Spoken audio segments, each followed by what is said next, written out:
Assalamualaikum and a very good morning. Welcome to all participants. My name is Konita Kila, and it's been an honor for me to be the master of ceremony on today's big event, International Conference on Tropical Agri-Food, Feed, and Fuel, or as we called ICTAFF 2021.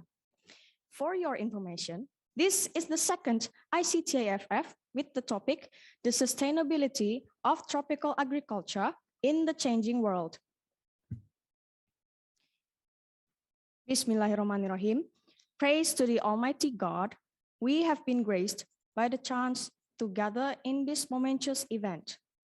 In this beautiful moment, I would like to welcome Professor Temple Grandin from Colorado State University of USA, Professor Monchai Duangjinda from Kon Kaen University of Thailand, Professor Manachai Jan from Walelak University of Thailand, Professor Suyadi from Brawijaya University of Indonesia. I'm sorry if I mispronounced the names. They will be the speakers at our event today. Also, I would like to say my greetings to Mr. Encik Ahmad Saifuddin, the third Vice Rector of Mulawarman University, Professor Bernatal Saragi, first Vice Dean of Faculty of Agriculture, Mulawarman University, Mr. Ariwibowo, PhD, Chairman Committee ICTAFF 2021. And once again, we thank you for the presence of Mr. and Mrs. lecturers. Welcome to all participants of the conference present today.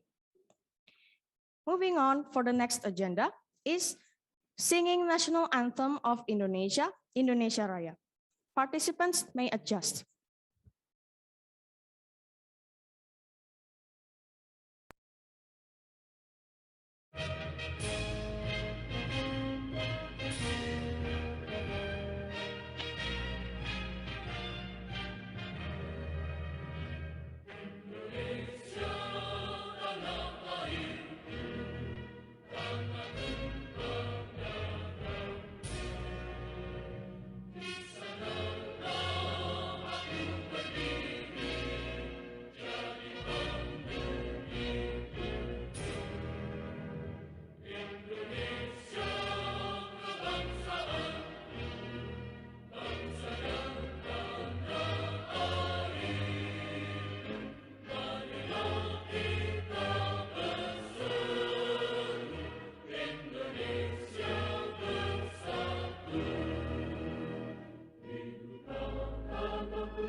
Before we move on, let us begin with the recitation of prayer that will be led by Mr. Blegos Sedionoto, PhD. The time is yours, sir. Assalamualaikum warahmatullahi wabarakatuh. We wish all our activities be counted obedient to Allah Subhanahu wa Ta'ala. Let's together to first recite Al-Fatihah before pray together. Al-Fatihah. A'udzu billahi minasyaitonir rajim. Bismillahirrahmanirrahim. Alhamdulillahirabbil alamin arrahmanirrahim maliki yaumiddin. Iyyaka na'budu wa iyyaka nasta'in ihdinas siratal mustaqim. Siratal ladzina an'amta 'alaihim ghairil maghdubi 'alaihim waladdallin. Amin. Allahumma shalli ala sayyidina Muhammad wa ala ali sayyidina Muhammad. Alhamdulillahirabbil alamin. حمدا في نعمة يكافي مجده ربنا لك الحمد كما ينبغي لجلال كريم وعظيم سلطانك لا إله إلا أنت سبحانك إني كنا من الظالمين لا إله إلا أنت سبحانك إني كنا من الظالمين ربنا اغفر لنا ذنوبنا وكفر عنا سيئاتنا وتوفنا مع الأبرار يا عزيز يا غفار يا رحمن يا رحيم ربنا لا تزغ قلوبنا بعد إذ هديتنا من لدنك رحمة إنك أنت الوهاب يا مجيب القلوب ثبت قلوبنا لدينك لطاعتك يا أرحم الراحمين ربنا اغفر لنا ذنوبنا ولوالدينا ولجميع المسلمين والمسلمات والمؤمنين والمؤمنات الأحياء منهم والأموات ربنا اغفر لنا ذنوبنا والإخواننا الذين سبقونا بالإيمان ولا تجعل في قلوبنا غلا للذين آمنوا ربنا إنك رؤوف رحيم اللهم سلامة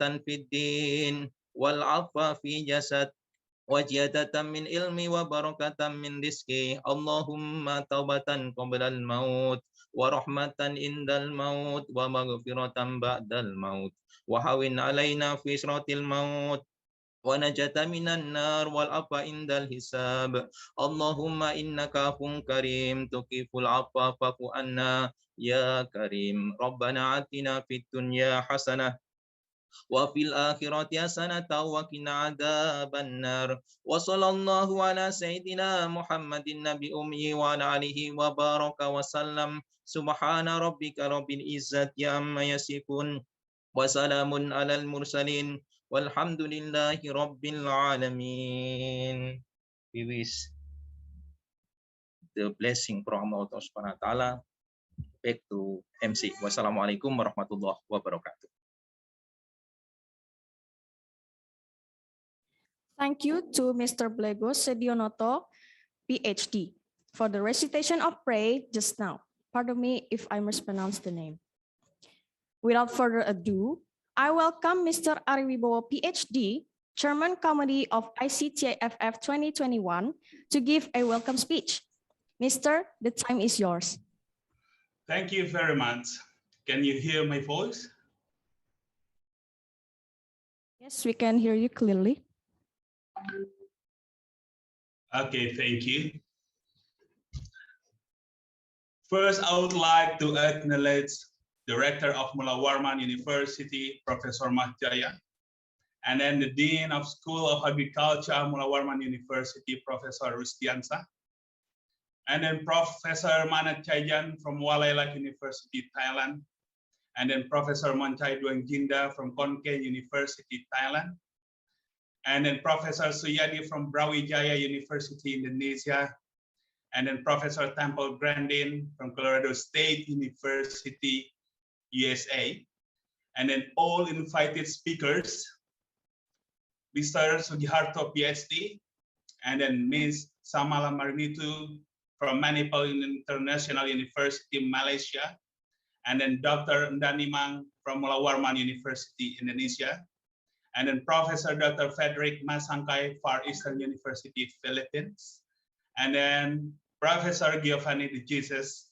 from Royal and Pontifical University, Santo Tomas, Philippines. Honorable speakers, distinguished guests, ladies and gentlemen, on behalf of the second ICTAFF International Conference 2021, I'm very pleased to be here participating as an organizing committee. And then for this great honor you pay to me today, I'm delighted to be here and join with you at the ICTAFF Conference, International Conference 2021, which I know it marks an incredibly important in the life of science and technology. And then I would like to welcome everyone. Thank you all being here today. And then, which we know the development of every nation in this world is underpinned by sophisticated and outstanding research and development in science and technology. Therefore, the main goal of our gathering today through scientific event is how we share and link together by ideas, knowledge, and collaborative works in food, feed, and fuel science and technology to give an added value of world, food, feed, and fuel for fulfilling the needs of aging community and society soon. And the population growth is aging rapidly within 2 decades, and the changing world due to the declining share of working age population, climate change, and pandemic COVID-19 have affected and impacted economic growth in all around the globe, especially in agriculture sector. While research and development are the key success and has an important role for food, feed, fuel innovation and sustainability in the changing world.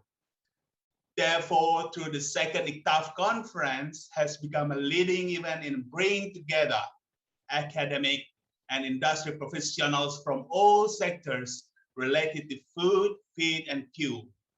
This event participating in this conference may be from participants from all around the globe in effective learning environments, such as learners, the researchers, including young scientists.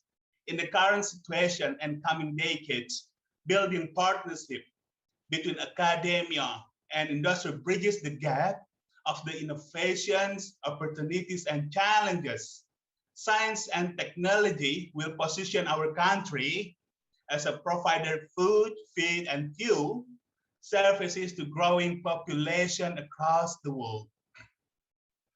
And with the continual efforts of the Faculty of Agriculture Mullah Warman University Indonesia, in collaboration with Ministry of Education, Higher Degree Research and Technology, including all stakeholders who are concerning on food, feed, and fuel in tropical areas for contributing to the success of this conference.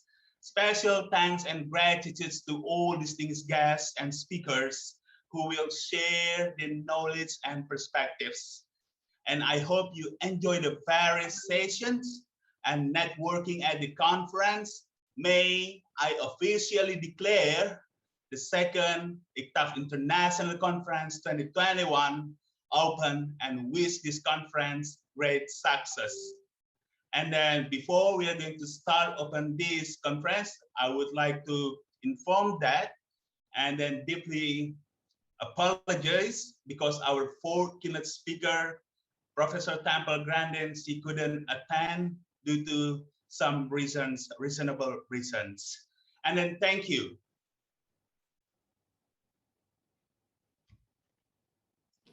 Thank you to Mr. Ari for the amazing speech. Next, ladies and gentlemen, I welcome Professor Bernatal Saragi, First Vice Dean, Faculty of Agriculture, Mullah Warman University, to give a welcome speech. Prof, the time is yours. Thank you very much, Kanita. You can hear my voice? Yes. Yes, I can hear you clearly. Okay, thank you very much. I would like to say thank you to steering committee, to all of the participants today, and especially Majesty Professor Dr. Mahjaya, Rector of Mullah Warman University, Professor Manat Chaijan from Lilac University, from Munchai Duang Jinda from Kenkin University, especially Professor Dr. Science Agriculture Engineering Suryadi MS IPU Asian Engineering from Brawijaya University, from Professor Temple Grandin from Colorado State University, USA, Sugiharto SPT MSA PhD from Diponegoro University of Indonesia. They also Samala Marimutu MSc from Manipal International University, Malaysia. Also, our colleague, Dr. Insinyur Dan Imang, MP, Mullah Warman University, Indonesia, Professor Dr. Frederick Masangkai, Far Eastern University, Philippines, especially Professor Giovanni De Jesus from Royal and Pontifical University of Santo Tomas, Philippines. Honorable speakers, distinguished guests, ladies and gentlemen, on behalf of the second ICTAFF International Conference 2021, I am very pleased to be here to participating as steering committee. Agriculture science and technology has profound effect on food, feed, and fuel security, also humanity and economic growth of the world. We have pledged there's sufficient food, feed, and fuel to the world population, which will be grown nearly 9 billion by years 2050.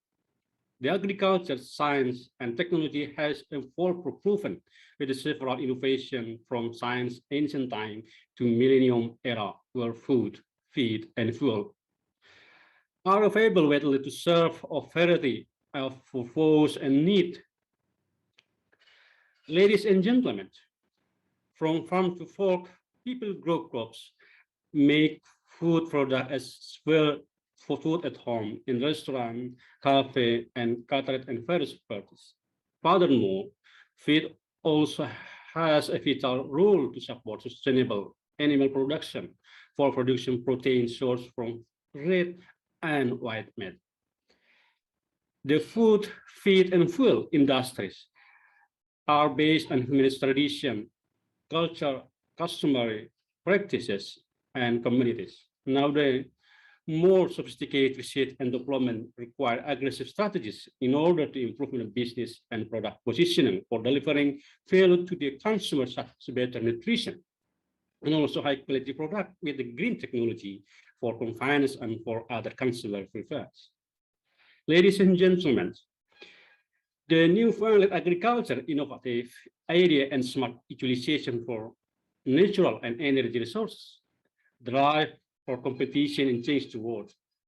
The food, feed, and fuel business competition rests on 3 until to 4 basic approaches, including effectively and efficiency in the plant, traceable and transparent ingredient, supply chains, consumer-driven market strategy, and innovative technology, also an environment sustainable. Ladies and gentlemen, in recent years, the consumer main concern on food heightened on the health, unique, higher value ingredient, and conversion of existing biological material from tropical to the new functional ingredient are constantly explored. Now, nevertheless, as today, consumers are more educated about the food and health, including environmental health. Further development in more sophisticated raw material for feed and fuel, all ingredient supply chains are becoming in order to enhance industry competitiveness in agriculture sector, both in efficient use of natural resources and natural raw materials. In the same time, bringing more high value to the consumer with the new of innovative product. Finally, I would like to acknowledge the strong support received from the sponsor and institution, where without this support, the international conference would not have been possible. Thank you very much. We'll back to the Kanita, the steering committee. Thank you very much. Thank you to Professor Benatal for the amazing speech. And last but not least, I immediately invite Mr. Encik, the third Vice Rector of Melawarman University, to give a welcome and an opening speech. Prof, the time is now yours.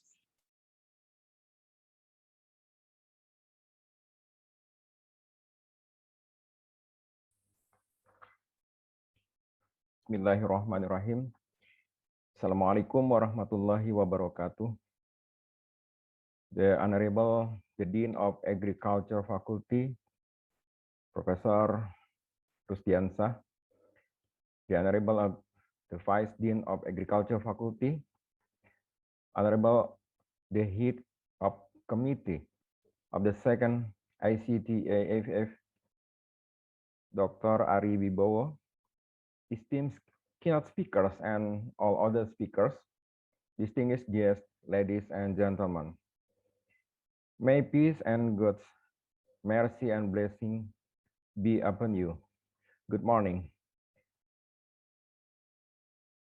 On behalf of the Rector of Melawarman University, Professor Dr. Haji Mas Jaya MSI, allow me to extend my warm and heartfelt welcome to you to all the second international conference on tropical agri-food, feed and fuel, ICTAFF 2021 from here, Samarinda, one of a unique multicultural city in Indonesia.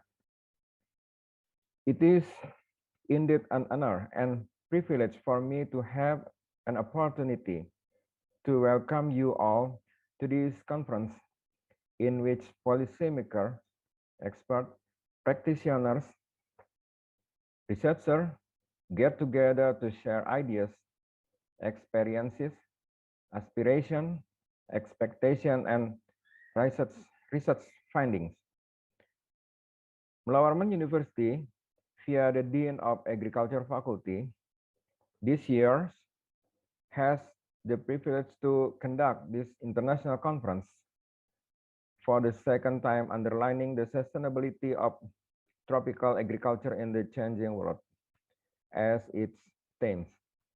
Therefore, I should convey my appreciation to the head of the organizing committee, Mr. Ari Wibowo, PhD, and the team for their effort and hard work. Distinguished speakers and participants, Mullah Warman University has a strong commitment to facilitate faculty, members, and students to pursue academic excellence. It can partially be achieved by networking, collaboration, cooperation, and partnership. By organizing this international conference, faculty members and students will pave the stepping stones to a strong international partnership and collaboration. It will support the accomplishment of Mullah Warman University vision to be one of the international recognized, acknowledged, and standardized universities. In line with that, Mullah Warman University has launched many priority programs,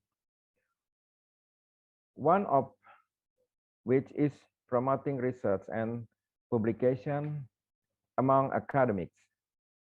It is an attempt for Mullah Warman University to create its pathway to a world-class university by promoting research and publication in internationally reputable journal and conference. As a result, Mullah Warman University will contribute and improve its impact on the development of science for a better society.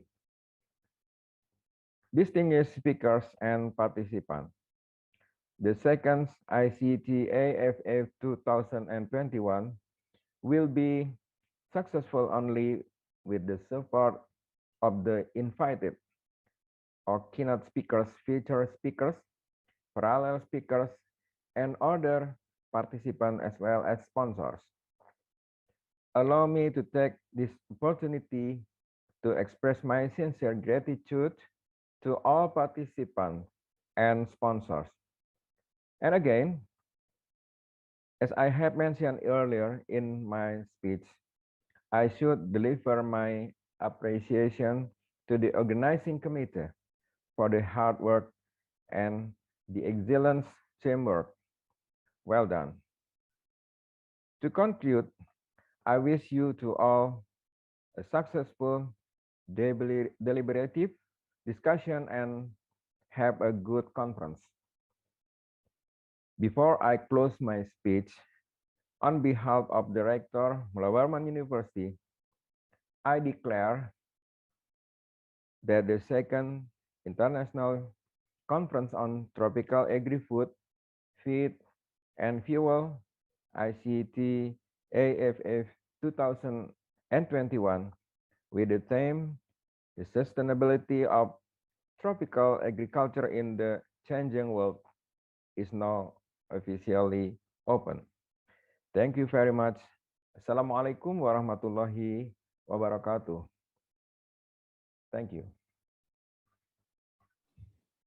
Thank you so much to the Vice Rector of Mullah Warman University, Mr. Encik, for the remarks and for the opening of the ICTAFF 2021. Before we step on our main event, please all participants to turn on your camera and kindly use the background provided by the committee so we could take a picture.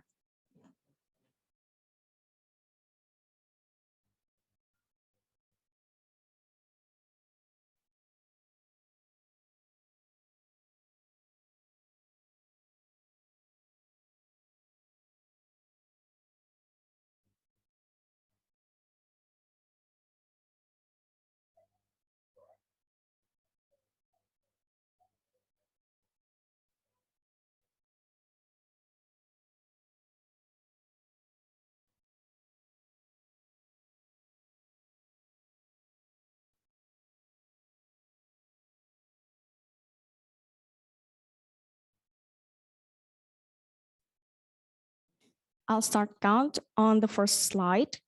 1, 2, 3.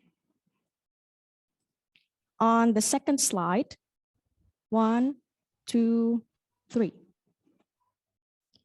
On the third slide, 1, 2, 3. On the fourth slide, 1, 2, 3. On the fifth slide, 1, 2, 3. On the sixth slide, 1, 2, 3. The seventh slide, 1, 2, 3. The eighth slide, 1, 2, 3. And finally, the last slide, 1, 2, 3. All right, thank you for all participants. Now let's hop on to our main agenda. I welcome Professor Frederick Masangkai from Far Eastern University of Philippines and Professor Krishna Purnawan Chandra from Mula Warman University of Indonesia to lead the next agenda, plenary session 1. But before that, I would like to read their CV so all participants could know a little bit more about our moderators.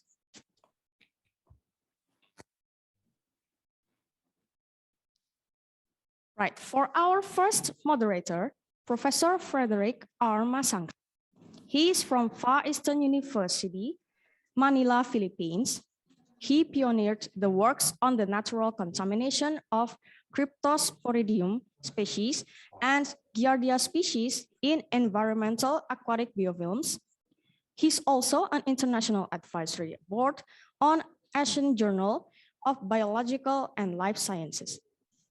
His email is frederick_masangkai2002@yahoo.com. The next moderator is Professor Krishna Purnawan Chandra. He is from Faculty of Agriculture from Mula Warman University. He has research interest in diversification and development of food products, development of sialic acid-based functional food, etc. His lab is Chemical and Biochemical Laboratory of Agricultural Product. You can contact his email on chandra@faperta.unmul.ac.id. He is an editor-in-chief of Journal of Tropical Agrifood and a certified peer reviewer and reviewer some Indonesian and international journal. Now, gentlemen, pardon me to remind you, plenary session starts from now until 11:25. Now to our moderators, gentlemen, the time is now yours.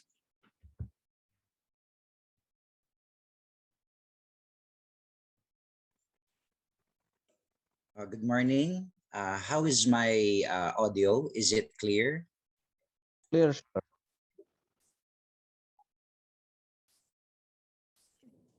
Again, hello, good morning, everyone. Is my audio clear? Yes, sir. Clear. Yes, very clear. Thank you very much. Okay. So good morning to our dear participants and a very warm welcome to our keynote speakers. I am Professor Frederick from the Far Eastern University, Manila in the Philippines, joined by Professor Krishna Chandra of our host university, Mula Warman University of Indonesia.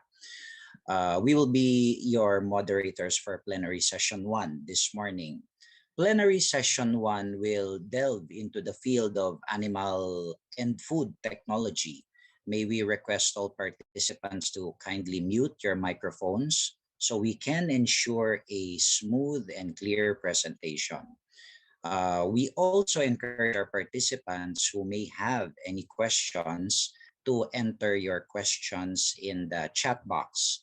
We will have the first round of we will have our round of question and answers after all our three keynote speakers have concluded their talks. Please indicate to whom your question is addressed.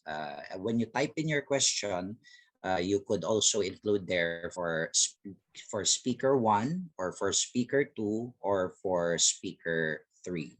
Okay, thank you very much. And for that, I will be introducing our first keynote speaker.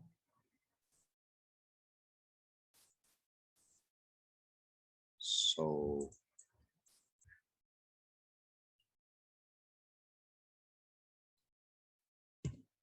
our first keynote speaker for today is Professor Dr. Manat Chaijan.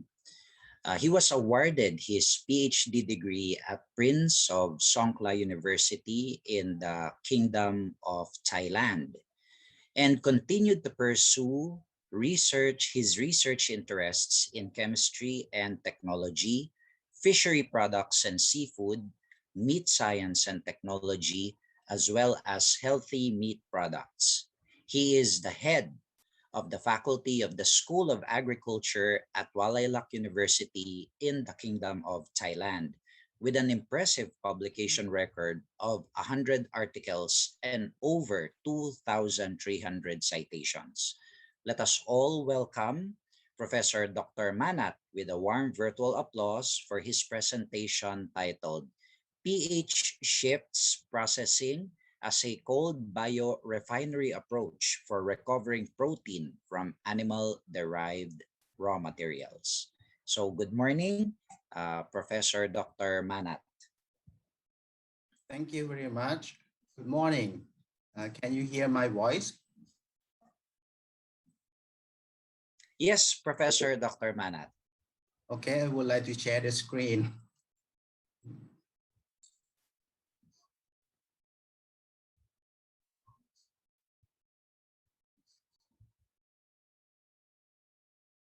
Okay, you can clearly see in my screen. Yes, sir. Yes, sir. Okay. Thank you very much. Ladies and gentlemen, I am Manat Chaijan of the School of Agricultural Technology and Food Industry, Walaylak University, Thailand. It is my honor to be here today. I am going to share you regarding parts of my research entitled pH processing as a cold biorefinery approach for recovering protein from animal-derived raw materials. First of all, I will brief you about the concept of the pH processing. The pH procedure is an effective method to produce protein isolate from any protein raw materials. It typically begins with the protein extraction at the appropriate acid or alkali pH, followed by the isoelectric or PI precipitation. It is an effective method to separate lipids, heme proteins, and other impurities from protein raw materials, and generally allows the proteins to retain their functional properties, such as gelation, emulsifying, and foaming, which can be used in many food formulations. So this method can be used to produce a healthy and functional protein isolate. You can see in figure 1. This figure shows the flow diagram of original acid and alkali pH processing and the subsequent production of the protein isolates. From the figure, ground sample will be homogenized with water at a ratio of 1:6:9. Then the pH was adjusted to either acid or alkaline, for example, less than 3 or higher than 10.5 to solubilize the protein. After the first centrifugation, there are typically 3-phase separation: the top floating layer of neutral lipid, the supernatant air-soluble protein, and the sediment, which are insoluble matters for example, bone, scale, and membrane lipids. The soluble protein will be collected and then subjected to pI precipitation. For example, pH 5.5 for muscle protein or pH 4.5 for egg albumin.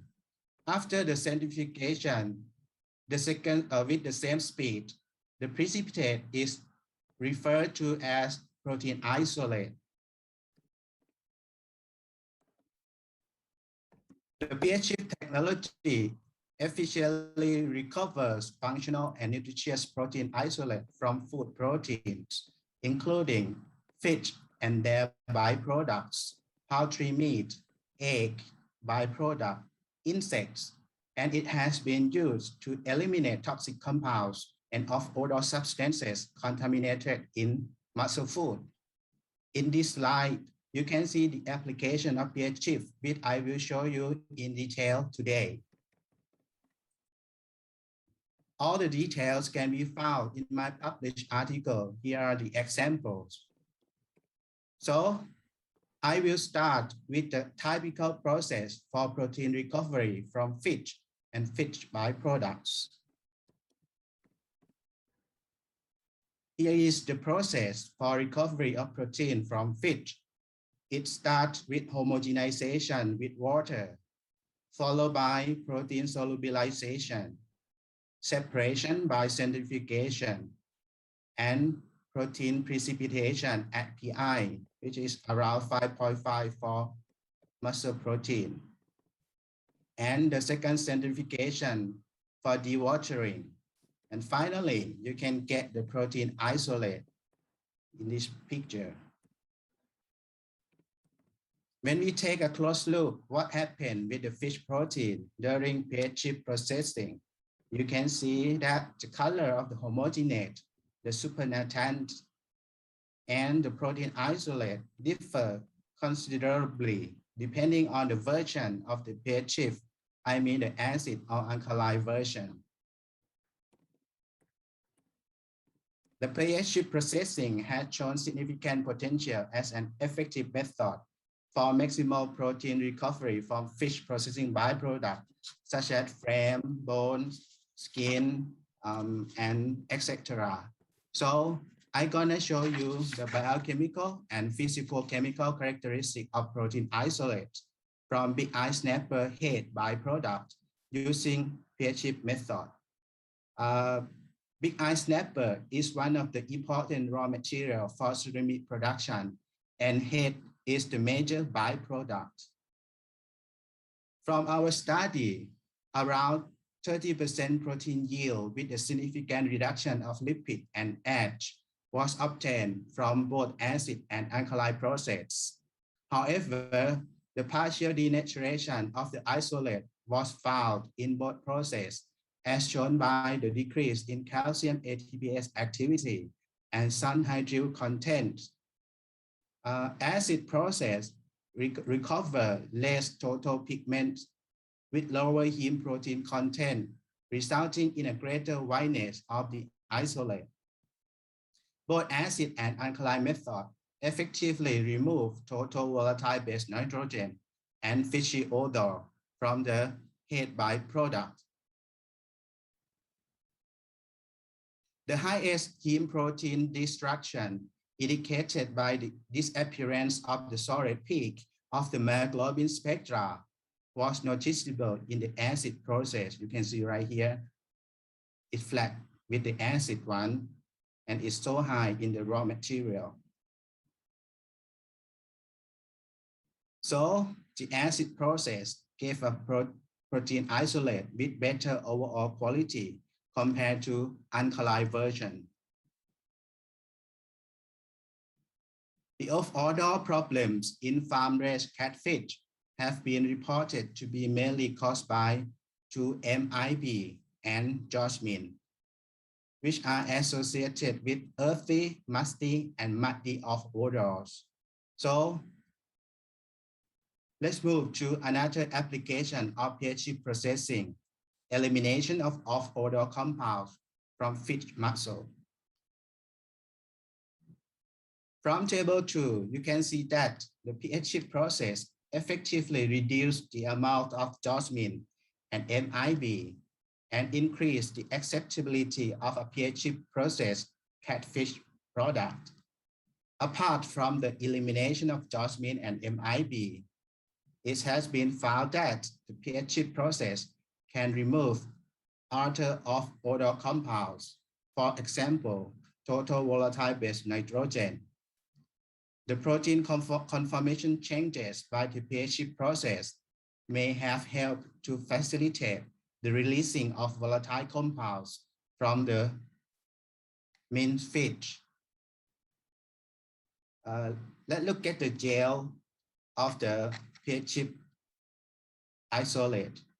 The gels made from protein isolate with the lowest lipid to protein ratio provide the thick strand and fibrous matrix with a compact structure. When compared among the protein isolate gels, the alkali-derived one show fewer voids and much finer structure than the one from the acid-made protein isolate, which corresponded to a higher breaking force and deformation. Thus, alkali process provide better overall gelling characteristics and gave lower fishy, earthy, and rancid of odor. And alkali pH process can be used to isolate gel-forming proteins from hybrid catfish while minimizing the accumulation of undesirable volatile compounds. Next section, I will show you the modified pH process for recovery of protein and removal of unwanted compounds from other sources. In this case, I'm going to show you the removal of cholesterol and nucleic acid from broiler meat using modified acid pH processing. The strategy is to combine some processing or apply some helping agents. In this figure shows the overview of the modified acid pH process. 3 trials were done, such as pre-washing, addition of citric acid and calcium chloride, and addition of ethanol. The removal efficiency of cholesterol and nucleic acid can be improved by the modification of the acid pH process. From this figure, you can see that homogenization with nice volume of 5 millimolar citric acid containing 8 millimolar calcium chloride in the first step was the most effective method in elimination of cholesterol and nucleic acids. The modified process also significantly improves the textural properties, water holding capacity, and whiteness of the protein isolate gel. Therefore, the pH protein isolate from broiler meat can be considered healthier than other animal protein sources and can be used as a lean white raw material with low nucleic acid to produce functional gel products. Another application of pH processing can be found for protein recovery from over-salted albumin. You know, in southern Thailand, salted duck egg is one of the famous animal products. Practically, fresh eggs of duck were salted and keep it at room temperature for around 2 weeks. At that time, salted egg with optimum salty taste, around 5% salt, will be obtained. The salting process should be stopped at this period and salted egg can be sold. However, due to the business competition, there is an oversupply of salted egg with further salting for more than a month. Over-salted eggs with salt content higher than 5% were obtained. The over-salted albumin containing about 10% protein has been generally discarded because of the heavy salty taste and being unsuitable for food application. Thus, the effective protein recovery method should be developed to maximize the use of low-value over-salted albumin. Here is the optimum pH shift process for oversalted albumin. The acid pH shift process solubilize at pH 2.5 and precipitate at pH 4.5 with the addition of kappa carrageenan, and post-watching was successfully developed to recover protein with around 21% dry basis and elimination of salt around 25% from oversalted albumin.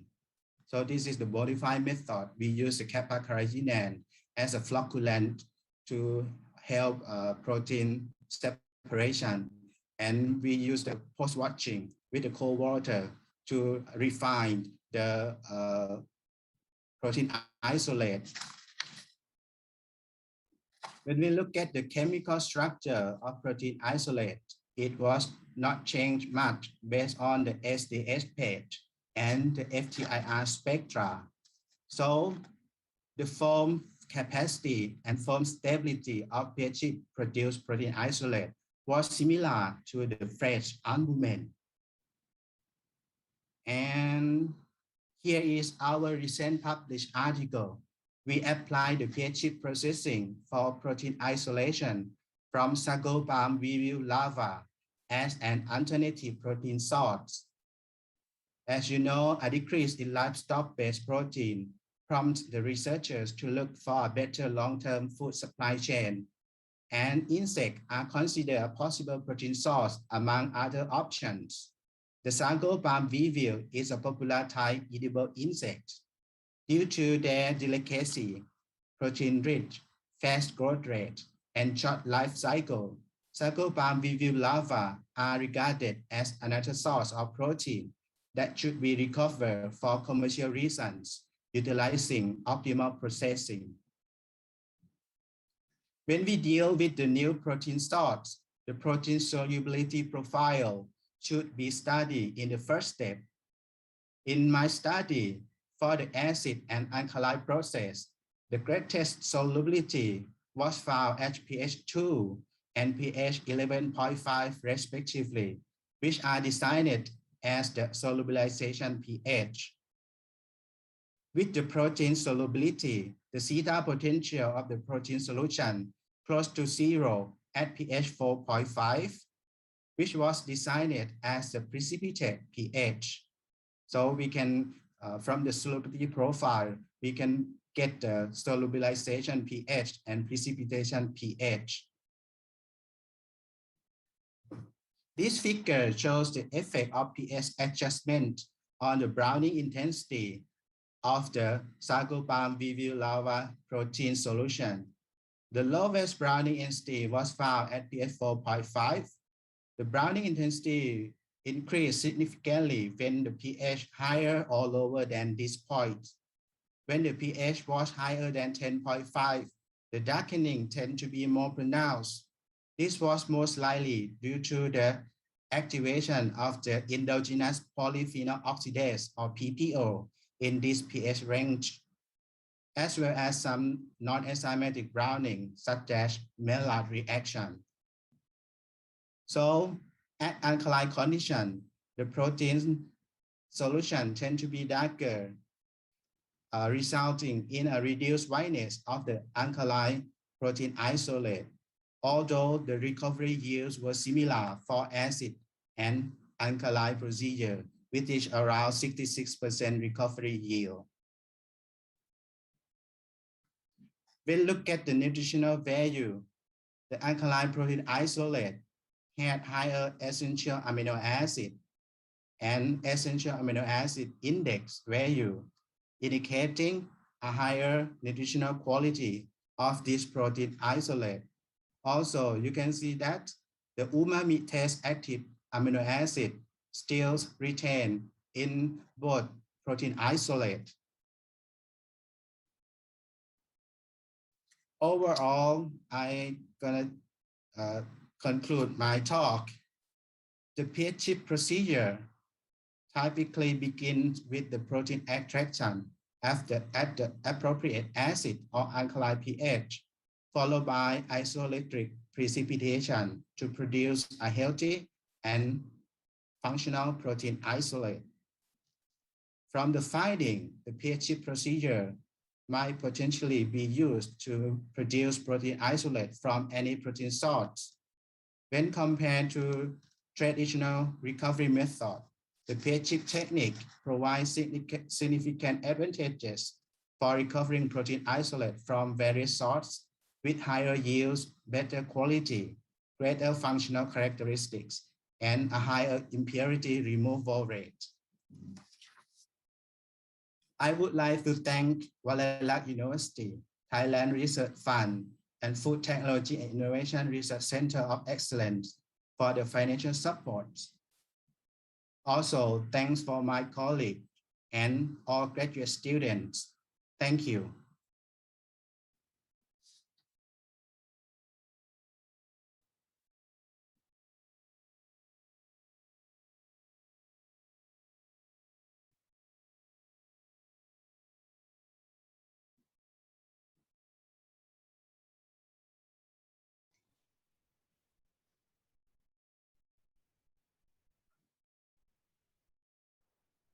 Uh, Kun Kap, and thank you so much, Professor Manat, for your illuminating presentation covering the area of protein recovery, sustainability in food technology. So it's very interesting how the field of the isolation of functional protein isolates from raw materials could be so diverse, and especially the exploration of other raw materials like even insects and insect larvae. It's also very interesting the high magnifications of the gel formations from functional protein isolate. So thank you very much, Professor Manat. Thank you. So for our speaker two, may we share the slide of to be able to introduce our second speaker for our morning plenary session.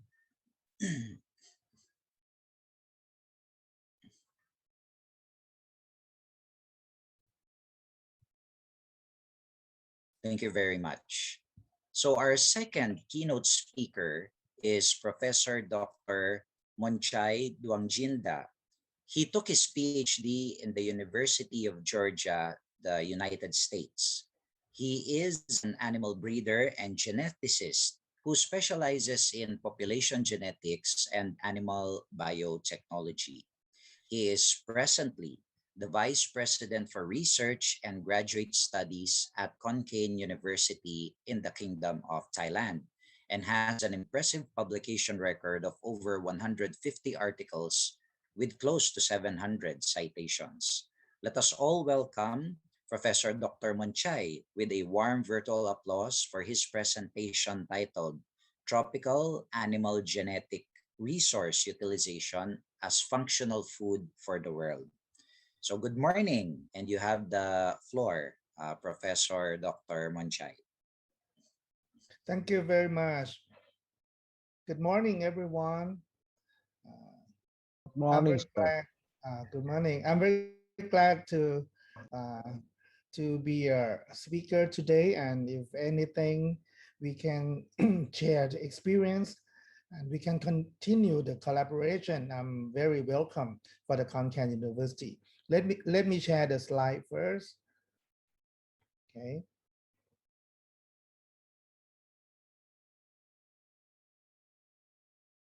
Okay.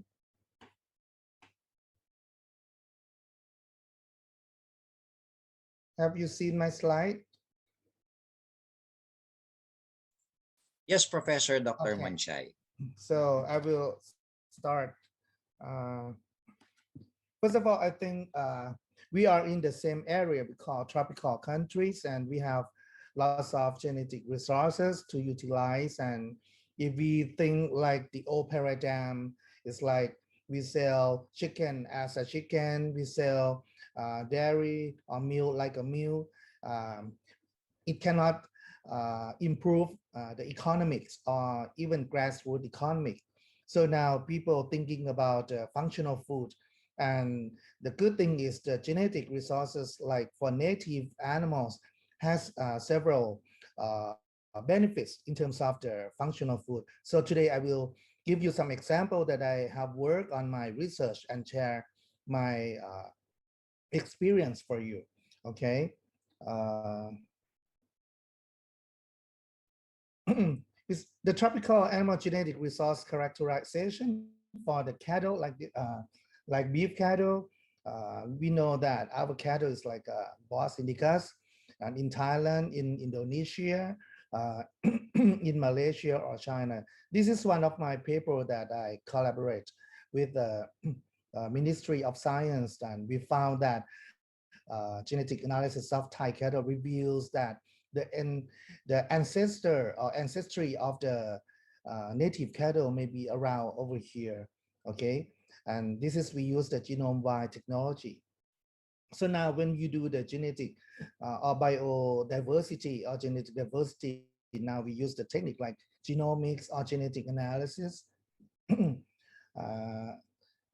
Konkan University, we still work on, this is recent cattle, like we have the white one, the brown one, the gray one, the black ones, and we have lots of crossbred from Turin. So the Zebu and European cattle now mix like a crossbred. There are several breed development in Thailand. And also for the pigs, for the native pigs, we can characterize using some genes on the left, like color genes, the reproduction genes, and we can classify from wild boar to from Thai native or even Mershan from China. Now we can classify within only 5 genes and we can characterize. This is the good thing, the best way to do the genetic diversity now. If you don't have much money to do genomics, you can select only some functional genes and you can classify the genotypes. And this is, we use the genomic when I work with a company has some development breed like Beta Grow 91. This is one of the breed that commercial has worked. So now we can classify that the developed breed or synthetic breed is different from the original using the genome-wide technology. Okay. And in terms of Thai indigenous chickens in Konkan University, we start from try to selection the very native one or indigenous one. In KKU, we have black feather and white feather. This is very typical native chicken in Thailand and very popular for the community, for the farmers, and even for the some people who really like the native chicken, not the broilers chicken. So from native chicken, we develop to crossbred, and then we develop more for selection into synthetic breed. And in the future, we can have our own Thai broilers. This is like a pathway that when you do the genetics, you have to think about from community to industry and to global trend. So this is the synthetic breed that we develop, start from the white feather, and then we cross with the exotic breed, and then we can do many colors, and there are different benefits. Like the brown one, they are very good in eggs. For the white one, they are very good in faster. Now, our crossbred can go only 1 month and you got 1 kilograms very fast, only 4 weeks. So finally, we want to make the Thai broilers in the future that I want to make them grow faster with the texture of the meat still okay. Excuse Now, me, Professor Mhm. Professor Dr. Monchay. Uh-huh. Excuse us. Can we request for a bigger figure of your slide? So it's like multi-screen right now. Oh, why is that? So I you think didn't see my screen? we can see it. Actually, we can see many slides. So maybe we can shift to just the main slide. I don't. Because in my computer I see only one slide. I see, I see. So Okay. what should So it's all right. We can proceed, Dr. Manchay. We can see the slides. Okay. Maybe because of the Zoom, the different Zoom, and I don't know. But you can see Yes, my yes. current slide, right? So I'm sorry. So stick up Oh, what yes, yes, Professor Manchay. No problem. We okay, can no see it. problem, right? So maybe I try to use some pointer. Okay. Uh, Try to make sure that this is the slide that we have worked on. Okay. Now I want to continue for the functional food. Now we are in the society that we call health concern society. In modern society, or in Thailand, we call digital society. And in Thailand, many teenagers like to do workout, so we call workout society. And at the same time, we have more aging people, so we call aging society. Now, these three society come together, and with the new normal thing, uh, everybody is seeking for the food that have a good health claim, have a good functional claims, have a very good body micronutrient, even beauty claim. So all of these things we call future food trend.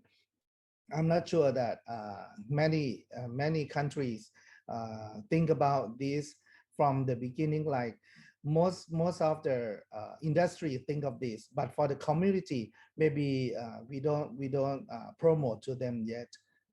Okay, and what's the difference between healthy food and functional food?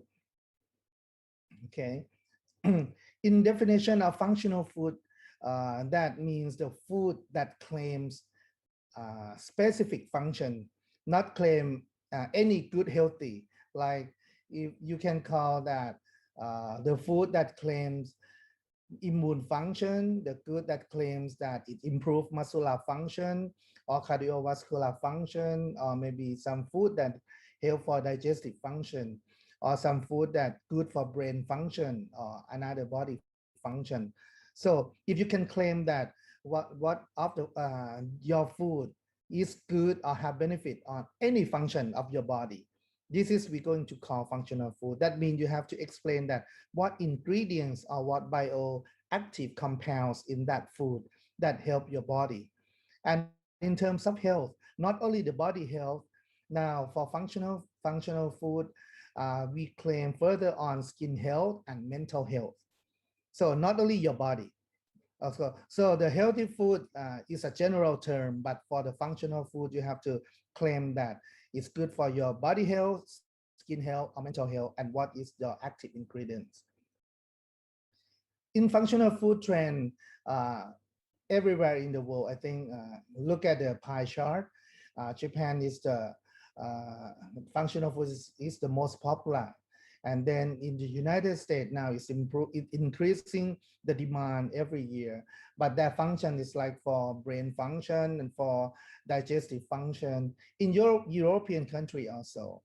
Okay, look at the last graph over here in Southeast Asia.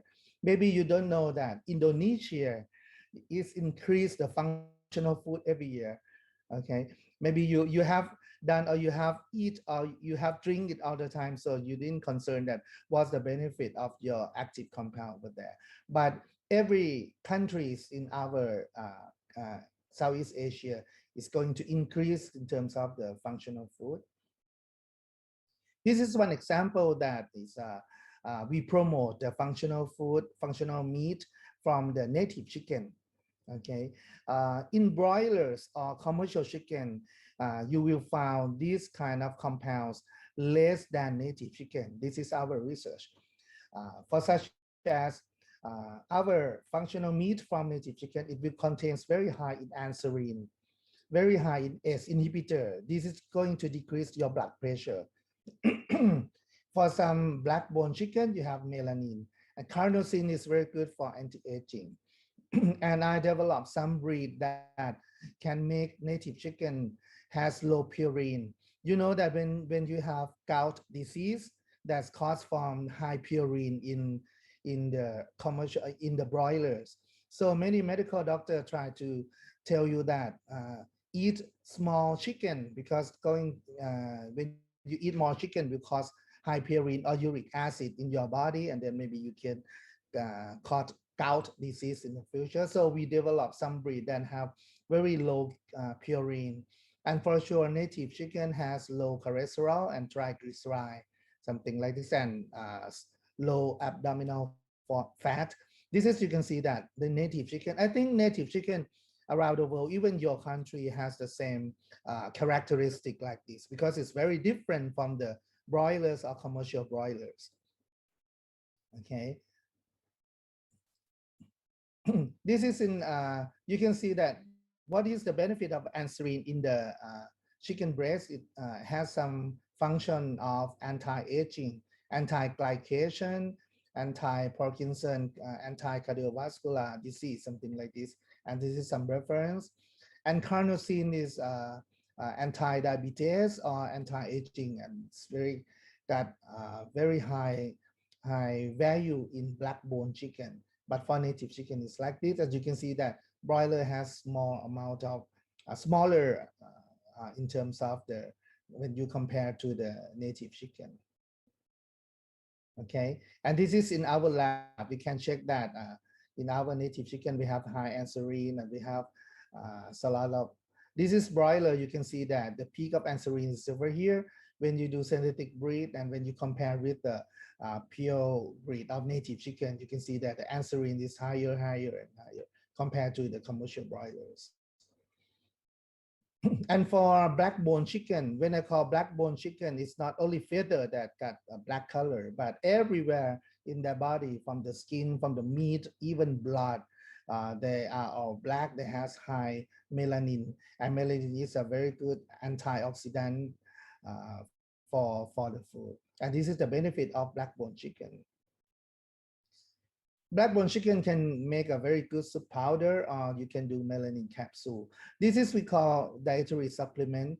So if you let the farmers raise a chicken and sell the chicken like chicken by in the local markets, cannot improve or increase any economy. So now you have to develop into dietary supplement, try to extract for melanin or carnosine, or try to promote the bioactive peptide in the function of the meat. Even the meat that has low purine, you can promote for muscle builder. And we know that anserine has a benefit of lactic balance. So for the sport man or for the athletic people, when you eat the chicken breast, they will get the anserine. So this is gonna help them in terms of the strongest, from the strength, from the endurance, something like this. So try to make the native one or local products into more value, okay, and get to the new market. This is the benefit of our native chicken. In terms of the beef, actually, we can promote. Everybody know that you need marbling in the meat, but if the fat in the marbling is not good, maybe it's not good for the health. So now we can use the genetic selection. I'm sorry, to select the good beef that has high marbling, and also you can do to the feed to the cattle with some ingredients, and then let the fatty acid in the meat contain omega-3 or omega-6. So there are many genes related to fatty acid. There are many genes that relate to increase the marbling. So you can do genetic selection and use your genetic resources, cross with the European breed, and then selection for high marbling with a very good fatty acid. It's going to call the functional meat or functional steak. Okay, and in terms of dairy cattle, to make the functional milk is possible also.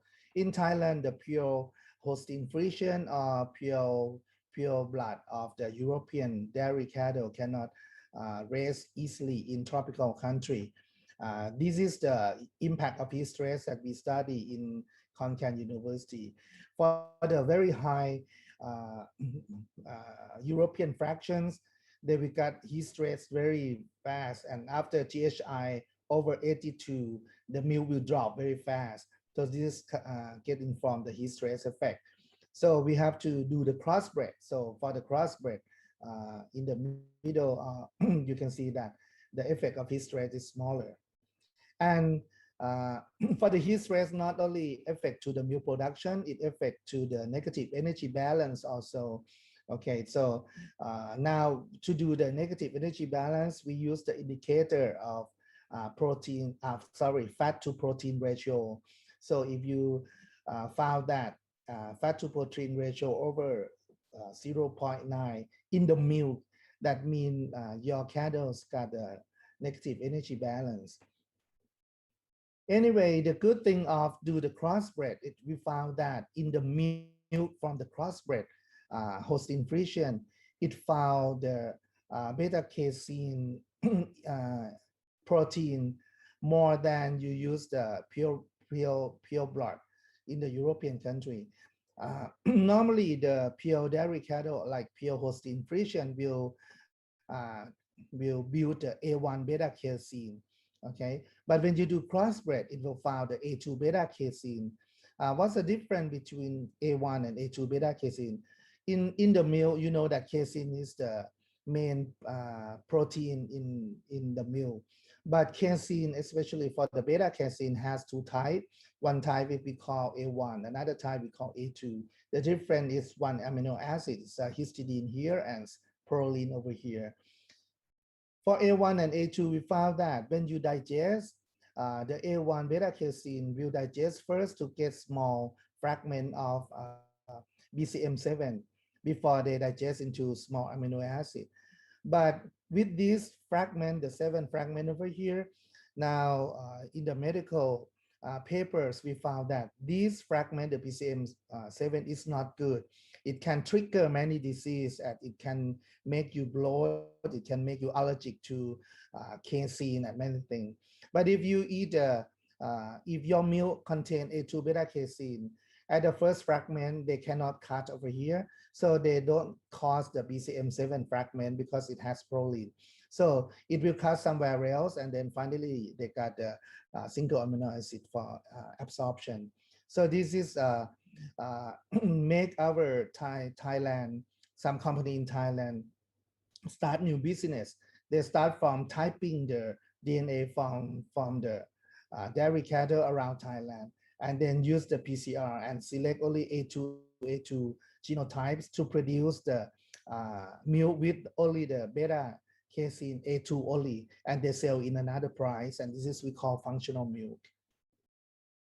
This is the example, and they are very popular in Thailand, and it's quite expensive. Okay, and then finally, I want to talk when you have functional meat, functional food. Now there's gonna be some traceability in it. We have a technique that you can check on the meat that you got the pure native chicken meat, or you have the crossbred chicken meat. In some company want to sell the native chicken to outside the country, so they want a lab test that to make sure that your meat is the pure native chicken.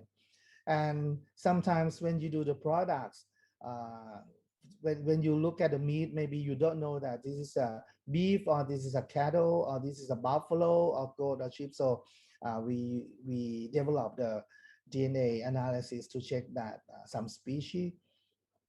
And with one primer, we can check that the meat is pig, chicken, horse, cattle, buffalo, or goat, sheep. Okay, this is very popular for traceability to check on the meat. Okay, and then even for sensitivity tests, when you mix, like when you do the halal food, you won't allow the pork meat within another beef meat, so we can check that. In chicken sausage, do you have pork or not? Or in beef sausage, do you have pork or pork fat or pork meat contaminated or not. So we can do the traceability using the DNA. Finally, I want to tell you that in some country, the native pigs very high price, native chickens got very high price, and they even native beef, or even you want to check for the Angus, is this pure Angus or this is crossbred. So now we can use the genetic analysis, and we can check on the fatty acid within the beef, that is good fatty acids, omega-3, is a DHA or not. This is people more concerned, not only just eat protein or eat beef or eat carbohydrate anymore. At the end, I want to tell you that the genetic resources these creative products, not creatives. The products, the creative products can come from genetic resources, even native animal. The technology upgrading, innovation, you can expand functional food in livestock market, not only for local market, but it's going to very famous for the modern market, and try to promote all of these livestock into healthy claim food in the future. And if you want to have more collaboration instead of what I talk right now, so you can contact me with this address. You can contact me by email. If you want to have more collaboration here in terms of the research, even for the postdoctoral researcher here, or you want to send some student for PhD or master degree, in my labs are available. Thank you very much.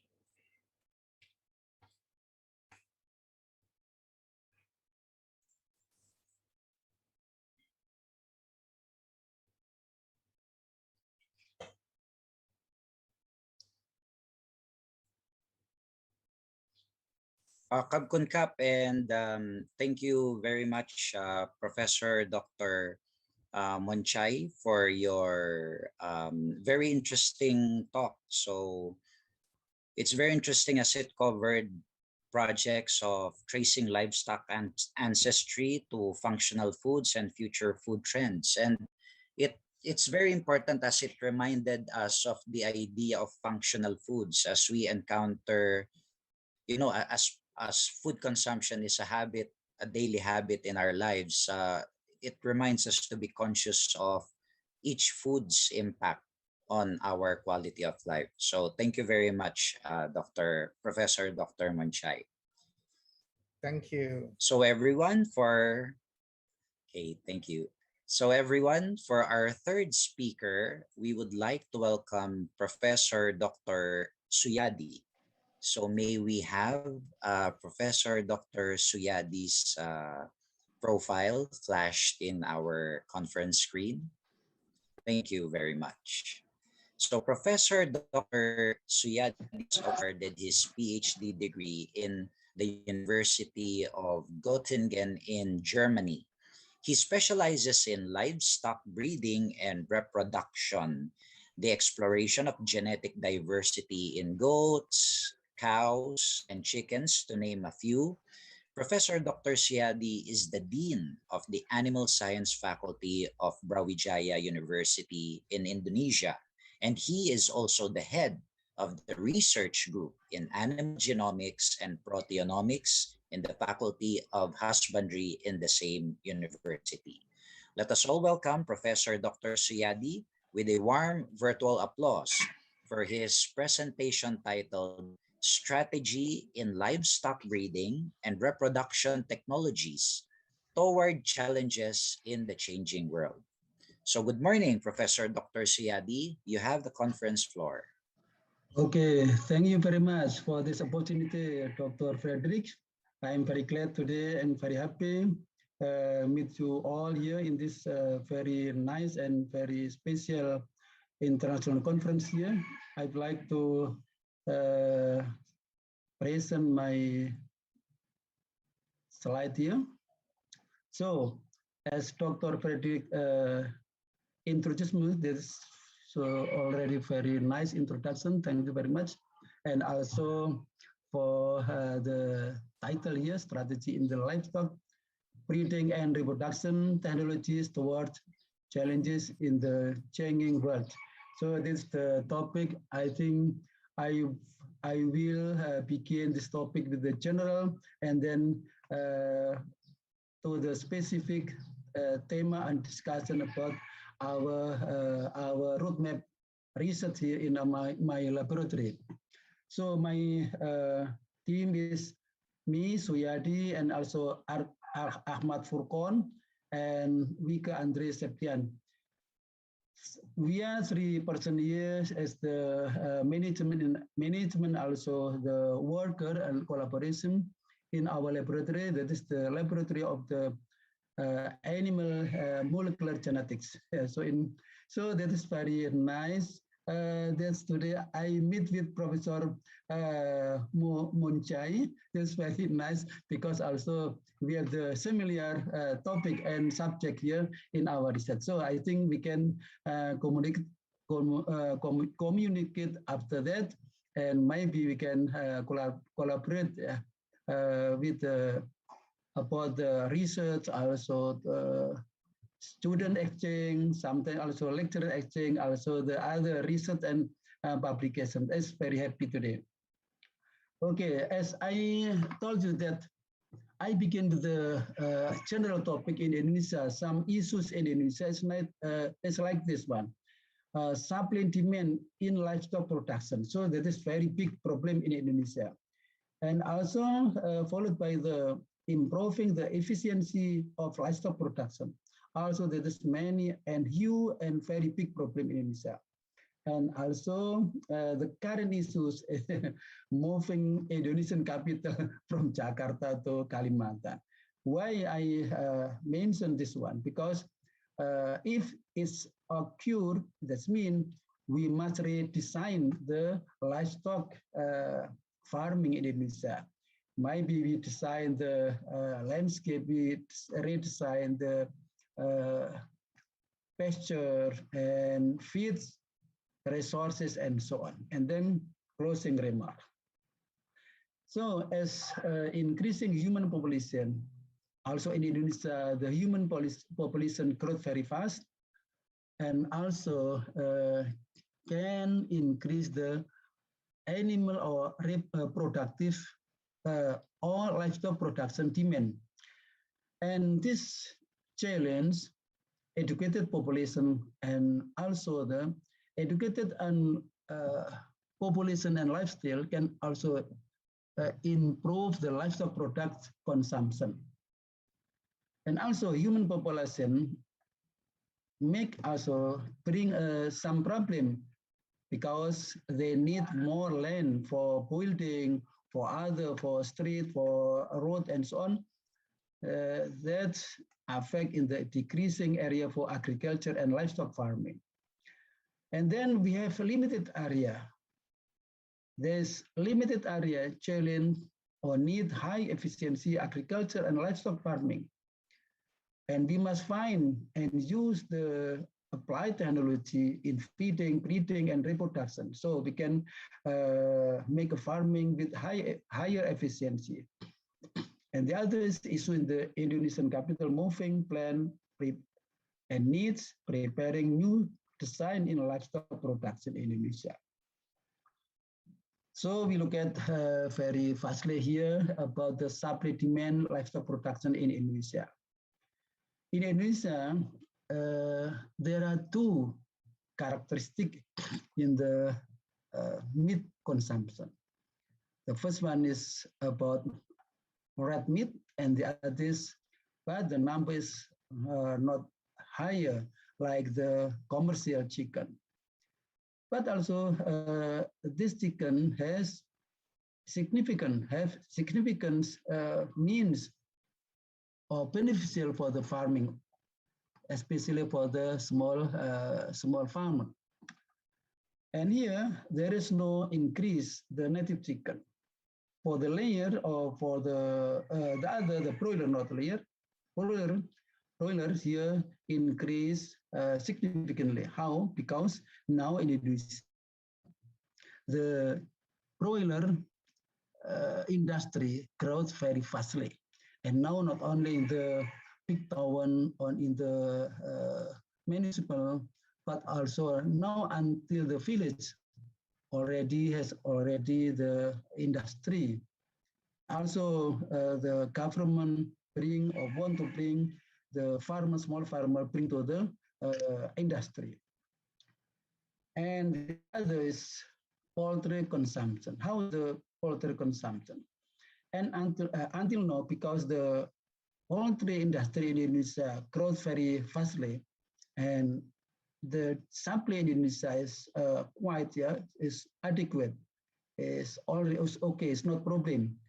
About the poultry demand in Indonesia and supply demand is okay in Indonesia. Sometimes also the supply is over than demand, and sometimes also comes the problem with the lower price, and this come for the loss for the small farmer. So that is problem in Indonesia. How is the demands, production and demands or consumption? In Indonesia, there are two types of the eggs production: native chicken eggs production and also layer or commercial chicken. Like in the meat, the native egg production is there is no significant increase. But in the layer commercial chicken, there is a significant increase in the egg production. And also, we look at here, there is the significant consumption. That is due to the increasing the population, also the lifestyle in Indonesia. And in the present time, the latest day, there is a change or significantly in the lifestyle. So normally in the past time, for example, the eggs consumption dominated by the people in the city, in the town, and now until in the village. Yeah. How is about the import? Also in Indonesia, there is sometimes overproduction, and also in sometimes balance, but also there is some import in the products, normally the product and also eggs. That is, I think that is quite transaction between Indonesia and other country, but the number is not developed yet. It's constant and not significant number. And beef, beef for the red meat, Indonesia has big problem. And actually the effort of government is very hard, very strong, but until now the population is not growing very fast.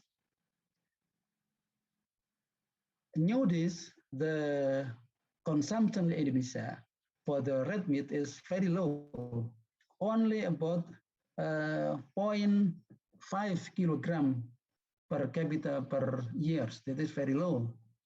But sometime in the total, in the reports, meat consumption in Indonesia mixed between red meat and white meat about 2.5 to 2.6 kilogram per capita per year. So if we look at this one, actually there is gap between native or local beef production and consumption. Every year, Indonesia import more than 500,000 live animal, not include the meat and meat product from the overseas. So Indonesia actually until now only can supply 55% from the local production, and more than about more than 40% is imported from the overseas. And how the milk production and consumption here in Indonesia until now, Indonesia until now the direct cattle in Indonesia is not developed. Yeah, not developed. Sometimes also the population is stagnant. And until now, in the present year, in 2021, we import about 78% milk from the overseas. We come to the third topic, improving the efficiency of livestock production. For improving the efficiency of livestock production, we have three ways: improving livestock population, improving genetic quality, feed adequacy and efficiency, and also we avoid stress and disease, or we select the animal with high stress and disease resistant, and also manage business and marketing. In this opportunity, I will discuss only two topics: improving livestock population and improving genetic quality. Improving livestock population by the reproduction or reproductive management or technologies, and improving genetic qualities by the breeding and breeding technologies. Improving livestock population can be achieved by the good management in the reproduction and also application in the reproductive technology. Here in Indonesia, we applied estrogen detection and also estrogen synchronization. That is a national program, and this applied in overall in Indonesia. The government gives like incentive for the farmers, which include in this program. For the farmer that have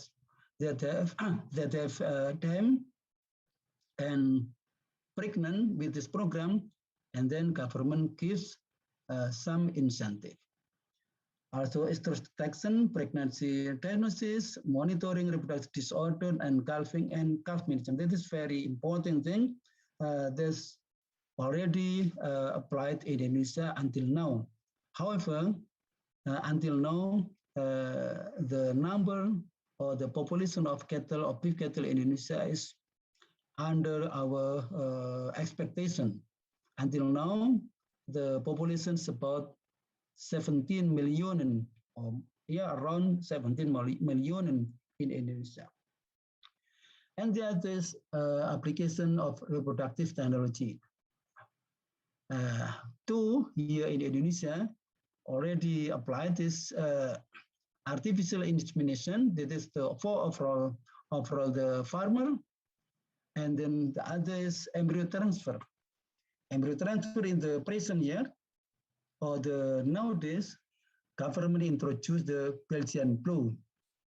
And for the artificial insemination, we have many breeds of bull.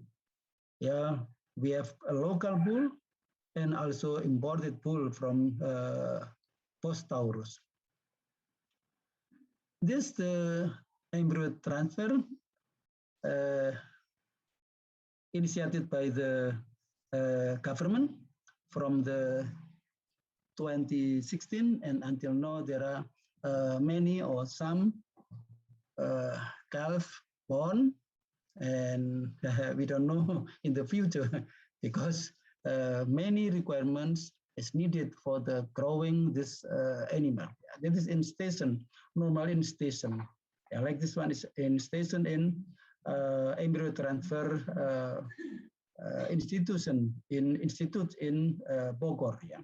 And also in East Java, like near for me, here there is the artificial insemination center that have many calves from this crossing. Normally, the embryo or the semen from the Belgian blue is fostered in the dairy or FH or Holstein cows here in Indonesia. And that is for improving genetic quality, we applied the selection and crossing. we in our laboratory, we work with the local cattle. Like this one, here is Maduran cattle. This in the East Java is very famous here. And that is the local cattle in Maduran. And here is kacangkut. I think kacangkut we can find in South Asian, like in Malaysia, also in Thailand, in other Southeast Asian countries. And here is Etava Crete. This is the filial of Etava. Normally, the original Etava from India, quite bigger than the kacangkut, and crossed with the kacangkut. And our selection is through the phenotypic and also molecular genetic. However, our disadvantage here in Indonesia is until now there is no like the organized selection. So there is no structured selection and so on. So until now we search like the we collect data from the farmer, not from the station. So that is some big problem here in Indonesia. And also we select normally here selection for the growth and not the other, because our STEP program is for the increasing the cattle population and cattle growth. And molecular genetic, we make some we are doing some methods here, like the single threads for selection. Normally, we began for the growth hormone change, and also in this time we start also with the Maduran cattle for the semen production, and also we finish this program, and we have the SNP for the similarity between the hybrid or selected bull with the to find out for the candidate bull in the farmer. And for goats, we have also already finished now for the selection of the single threads for growth, and also for the beta lactoglobulin, lactoferrin, and so on. And also we finished with the microsatellites analysis for the different codes, different population code in East Java. We have taken 6 subpopulation in East Java, and we have the genetic 3 like this one. And here we have submitted already in the journal Q2, and here is in the process publishing. And the other is cytochrome B and CO1. We have also analyzed from the sample in the 6th group or subpopulation in East Java, and now it's already finished.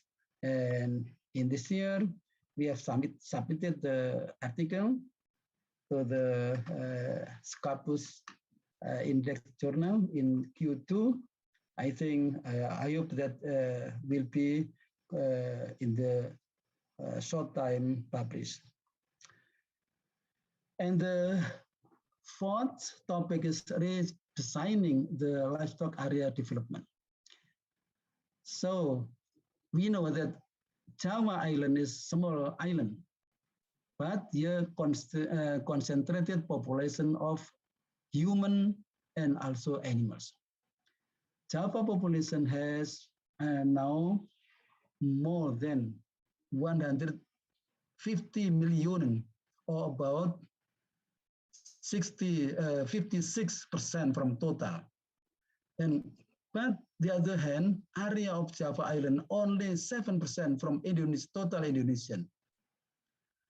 Livestock production is also concentrated in Java. And beef in Java, beef cattle in Java is now more than 7 million, or about 42% from total population of beef population in Indonesia. That's about 17 million. So that is a big problem in Indonesia.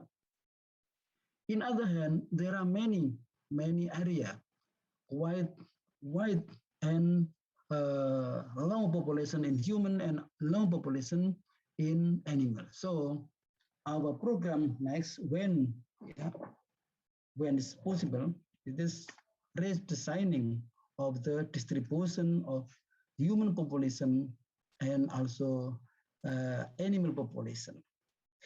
This is the idea or plan of government for moving the Indonesian capital to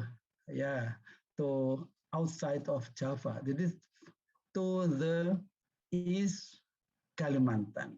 East Kalimantan, where the Universitas Mula Warman is located here. So that is, if it's occurred, it is beneficial for University of Mula Warman in future, I think, and we can redesign again our planning, our mapping, and so on and so on.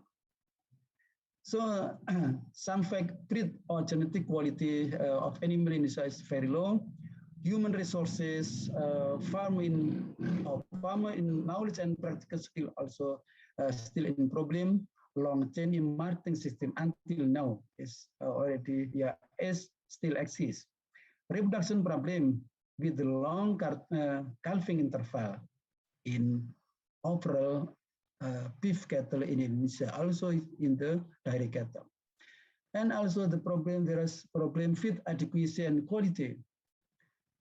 Distribution of feed resources, because normally in the area where there is high population of animal, normally the feed resources is quite low. And the other hand is opposite this one.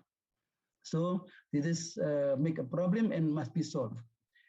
And then pet farming and management practices. So until now is not yet finished our extension program to improve the human resources in the knowledge and practical skill. Because normally in Indonesia, the management practices in the livestock production is quite not yet in the standard. And also animal disease and calf death. So this is some facts and problem in Indonesia should be as the challenge and also should be solved in the future. Closing, livestock products are always needed as long as there are human beings. Indonesia has a very high natural resource potential, but it has not been optimally used. The most important issues in livestock production in Indonesia is low generation interval, and also low fertility, low feed and feeding management and adequacy and standard quality standard, and standard farming practices and marketing. Human resources is a serious problem in livestock farming. So many anecdotes in the village when we come to village and we interview with the farmers. Sometimes is sometimes we motivated. We are motivated to make extension extensively, intensively, and so on. And then the redesign of area or land use for agriculture and livestock development should be organized under synergy collaboration, taking into account the extensive land use outside Java, especially in East Kalimantan, because East Kalimantan is very wide area. Thank you very much for your attention, and I give back to the moderator. Thank you very much.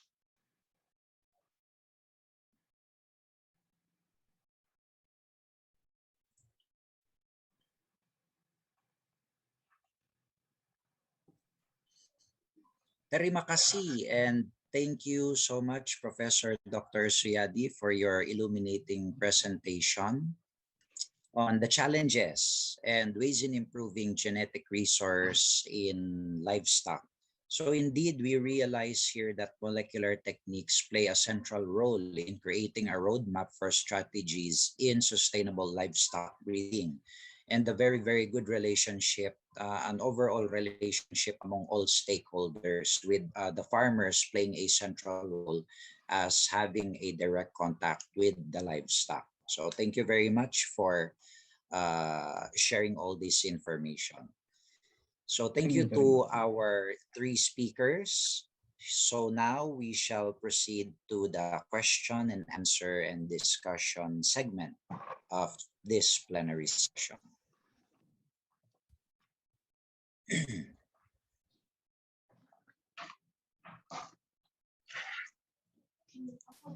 So do we have questions, live questions first, if we can entertain? Okay.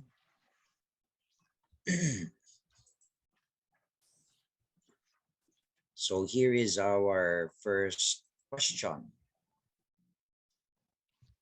Okay, for all the speakers. So I'm developing an injectable medicine for ducks made from spices. Well, I don't know how to make this medicine last a long time.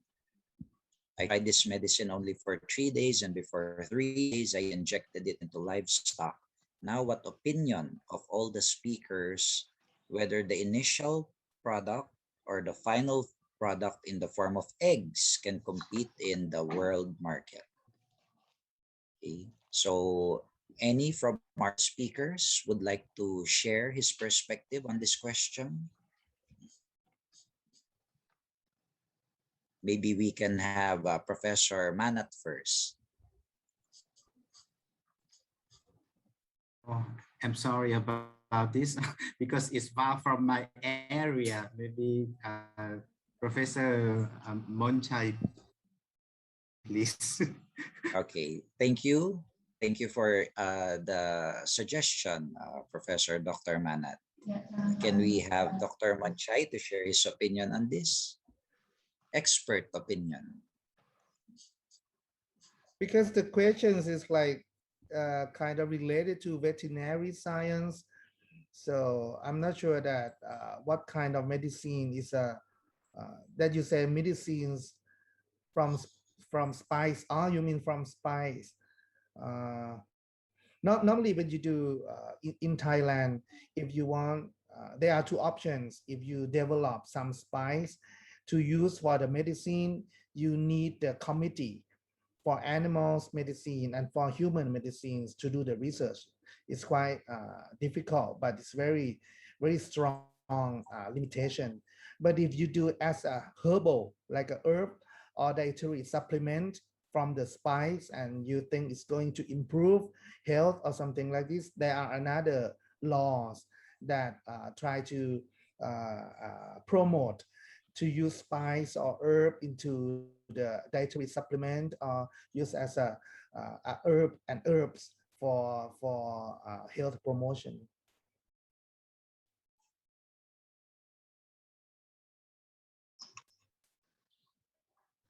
Thank you very much for your response, Professor Dr. Manchay. Professor Dr. Suyadi, would you want to share anything on this question from our participants? Yeah, I don't know idea for this for answer this question, because it's related to the medicine. Yeah. Okay. And Okay. I am specialized in reproduction and genetic breeding. Okay, thank you very much. Okay, thank you for our speakers, and thank you for the participant who key in this question. So can we proceed with the other questions from the participants? Okay, so we have from Alam Surya Wijaya. In animal breeding, in order to reach our goals, sometimes we have to increase the biodiversity of our genetic resources. To increase the biodiversity of our stock, do you prefer to cross our stock with an imported breed or with wild relatives? For example, improved native Thai chicken stock, do you prefer to cross with Indonesian native chicken or to cross with wild red or green jungle fowl? And why do you think that is a better choice?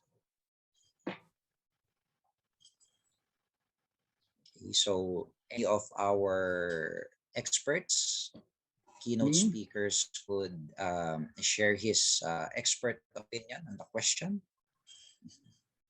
Can I begin to answer this one? Yes, Professor Dr. Siyadi. Yeah, thank you for Mr.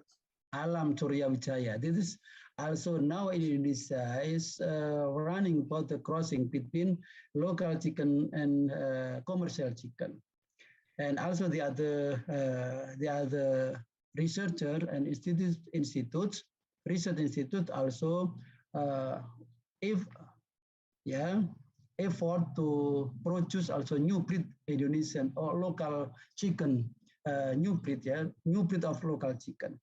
In ICTAFF, in near of our campus, also there is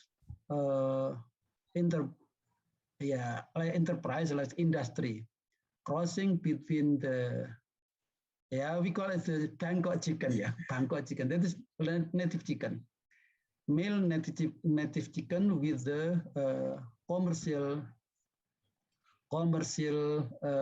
layer, and then produce some chicken TOC. So we talk about this one. What's the important one?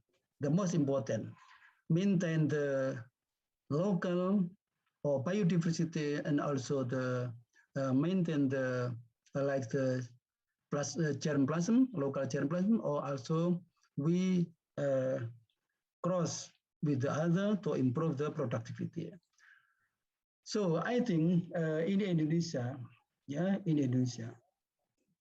it's very important also to improve the productivity and also to create the new breed. So this in Indonesia is very important, this one. Okay, I think the question is to Professor Munchai. Okay. Okay. In my opinion, I think I hear the like resonance, the echo somewhere. Okay, I think you have to think of the breeding objectives first. If you're clear about the breeding objectives that you want to make the breed for commercial, this is you might use the you might start from the exotic one, like you said that you import the animals, but you cannot keep going imported after you do the crossbreed. Okay, with the imported animal, now you have to intersect or mate within your own population to make into the synthetic breed or composite breed, and then after 5 or 6 generations, now you can claim that this is your new breed. If you still start import, you cannot say that you have new breed. There are many misunderstanding about the commercial, that they import the animals from outside all the time and they say they are breed founders. This is not right.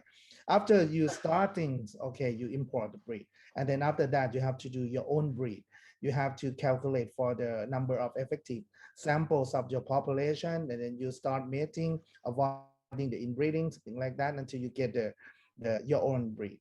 But sometimes if you want to cross with your native but different strain or different genotypes, this is another way, like you still prefer like a local market, and then you want to improve something, some better characteristic. This is okay too, because in our country there are some crossbred that we cross among our native, okay, to get more heterosis. So you want some good character from one native, and you want another character from another native, and then we call breed complementary. So both this is okay. It depends on your breeding objectives. Okay.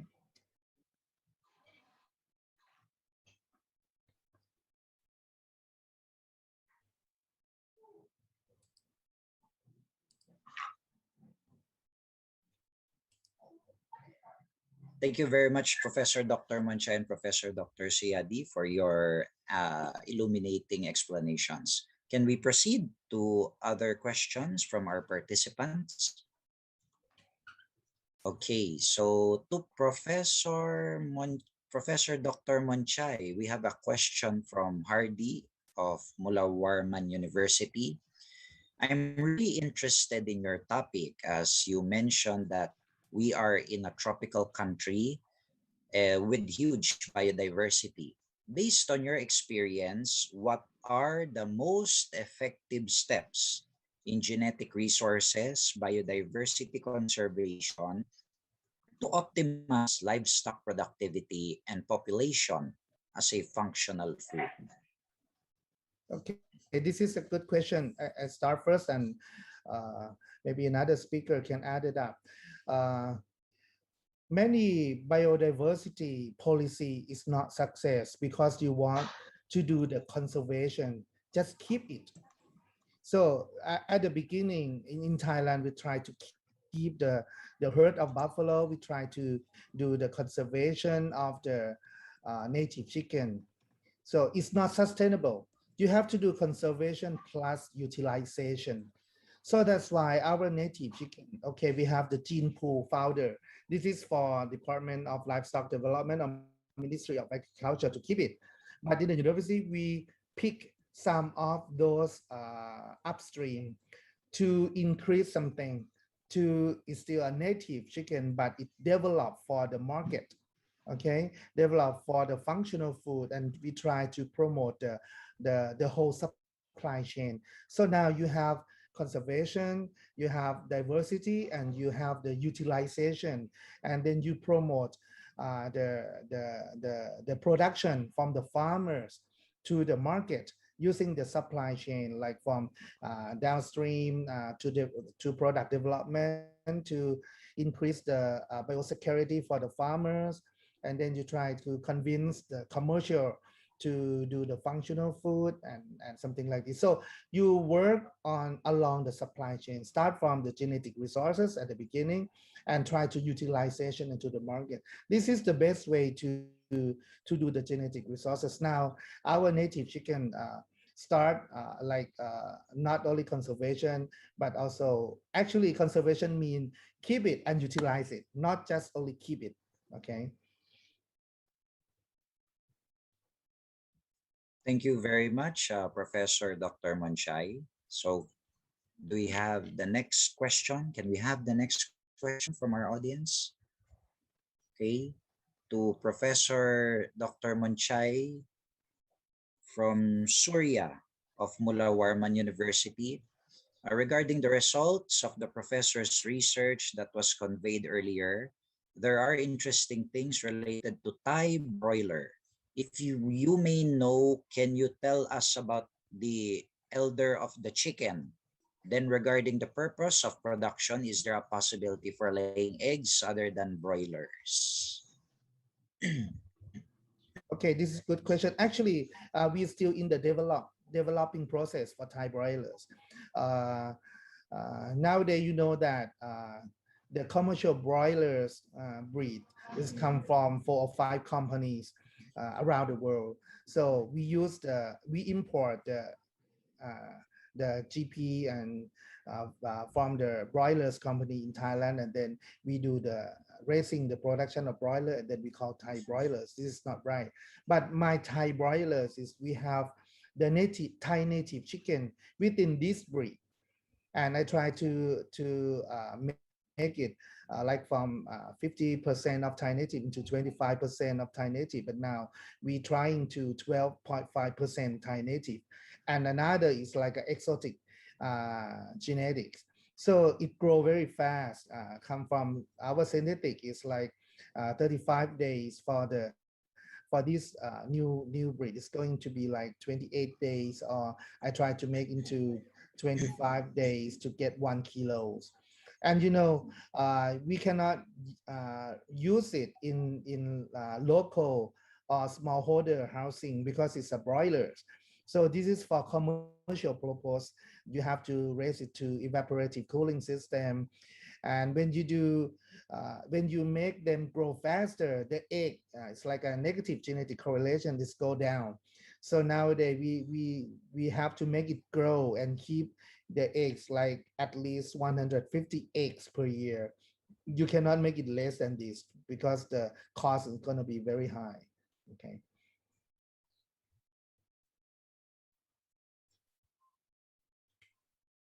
Thank you very much for sharing your experience on that question, Professor Dr. Monchay. And we can go to our next question from the participants. So for Professor Dr. Suyadi from Dr. Hardy of Mula Warman University, in your opinion, according to move the capital city from Jakarta to East Kalimantan soon, what do you think we need to prepare for related to animal breeding, molecular observation, balance, in balancing the supply and demand of livestock products?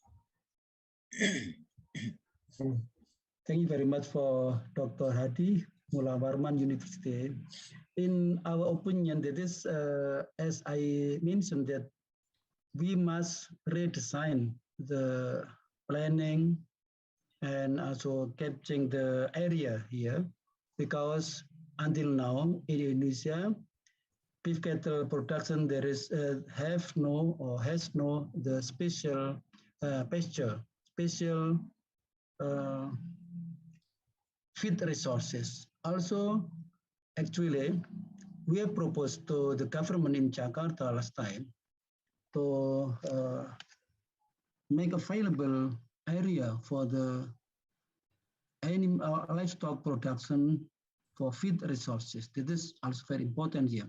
The second is we must synergize with the other sector like the agriculture and the other sector, because until now there is most areas for agriculture industries, agriculture, like the palm and so on. And without any regulation from the Jakarta regulation and also decision from Jakarta, is very difficult to make collaboration between livestock sector and also the agriculture sector. That's very two important things. That's very strategic, in my opinion, to begin this redesign. Okay, thank you very much. Thank you very much, Professor Dr. Suyadi. Can we go to our next participant question? So it's for Professor Dr. Suyadi again from Alam Surya Wijaya. So regarding the massive artificial insemination and crossing project here in Indonesia, I believe that we also lack some troubleshooting strategies in the artificial insemination and crossing project framework. For example, there is a tendency of reduced fertility from the offspring of artificial insemination and crossing projects. What do you suggest to overcome these excessive results from artificial insemination and crossing projects currently employed? Okay, thank you. I agree with the opinion from Mr. Alam Surya Wijaya that large or big program in the crossing between the native cattle to the exotic cattle will bring the big problem in the reproduction and population, because the results or offspring of this crossing normally decrease the reproductive performance and fertility. So when we make intensive crossing between the native cattle or local cattle with the exotic cattle, we can calculate how many times in the future will decrease significantly.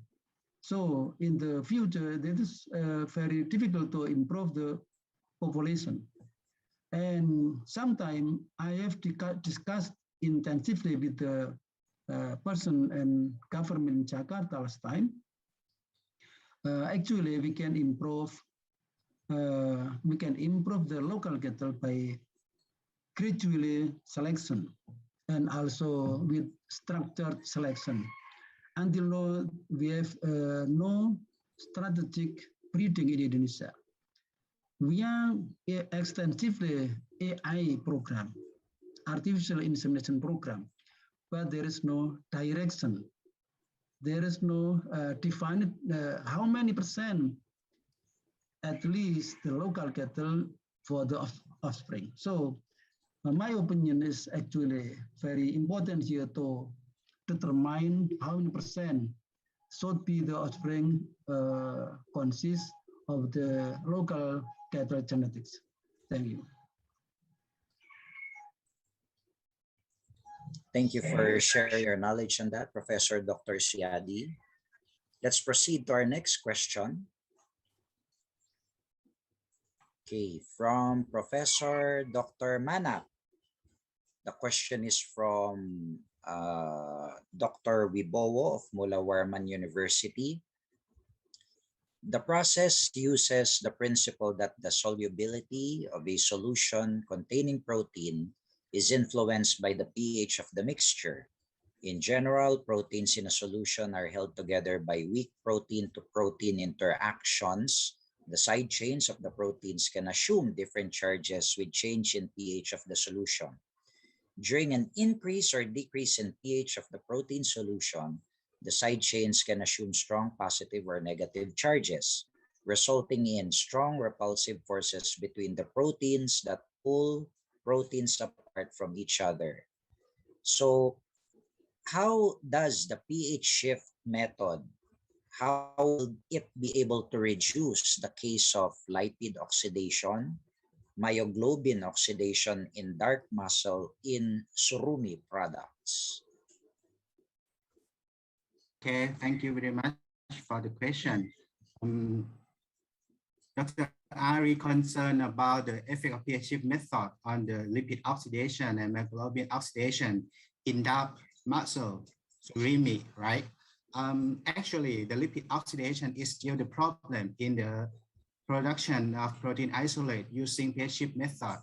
As Dr. Ari focused, when we adjust the pH far from PI, the protein, of course, the protein soluble, but it make the protein to carry negative or positive charge. And at this stage, it can induce the oxidation of lipid and also the release of free ion from myoglobin. So you know the free ion is one of the important pro-oxidant to induce the lipid oxidation, especially in dark muscle. The dark muscle is a source of myoglobin and hemoglobin, which is a source of iron. So the pH shift can induce the release of free ion and induce the lipid oxidation. So the strategies to prevent the lipid oxidation, several trials have been done using the addition of antioxidants or removal of lipid as much as possible. So this is the way to reduce the lipid oxidation and myoglobin oxidation using the exogenous antioxidants. Thank you. Thank you, Professor Manat, in explaining that there's really a lot of considerations when we're talking about muscle types. So thank you very much for that. Do we have any more questions from our participants? Yes, I have a question for Professor Siadi.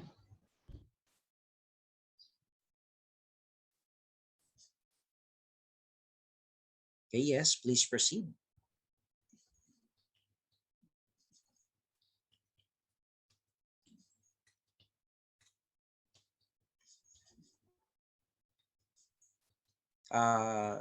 Can we please have your mic unmuted? Okay. Dr. Wibowo, thank you. Okay. And then related about the red meat supply in Indonesia, there's a shortage of beef cattle, and then due to about the breeder systems in Indonesia. When I saw about the breeding system integrated within a beef cattle in the palm plantation, and then also the research from the Indonesian Australia cattle breeding production system.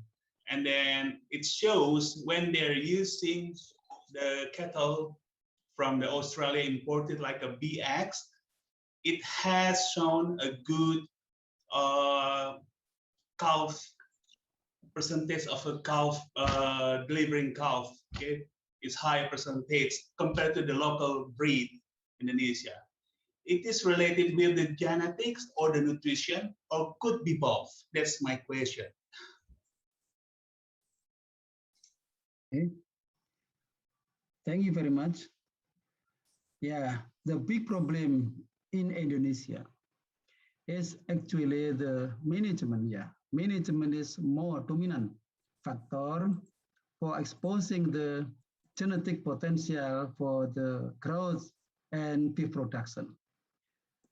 And from the management, there are two the major problems. The first is adequate,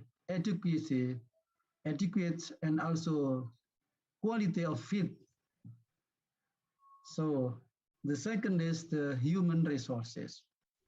Then in around Malang, some cases. Last time, the government and the imported together dairy cattle, half managed by the enterprise industry and half distributed to the farmer. The dairy cattle that keep in the industries can produce more than 25 liters per day. And the dairy cattle were kept in the farm only 12 until 15. So that is genetic quality is important, but also should be or must be supported by the management, feeding, and also daily management and so on. Okay, thank you very much.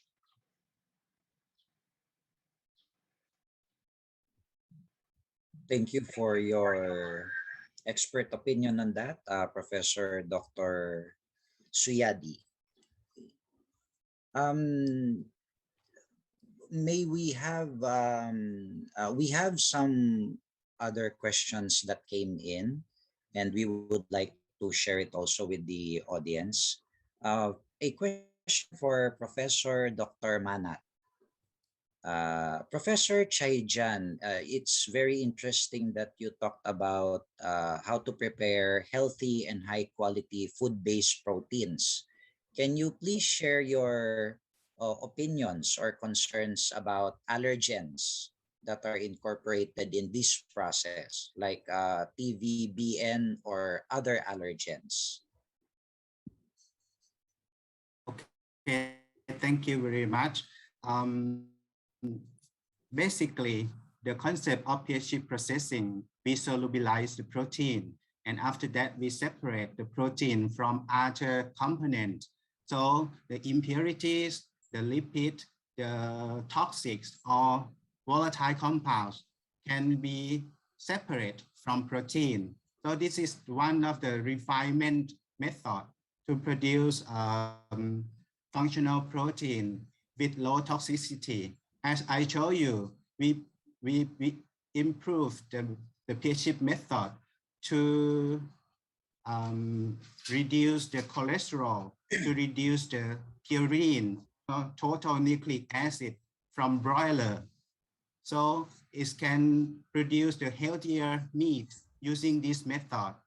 And also we apply the pH method to reduce the off-odor compounds in farm feed, which is facing with the bad smell, just like earthy odor when they farm in the earthen pond, something like that. So this is the advantages of the pH process. Thank you. Okay.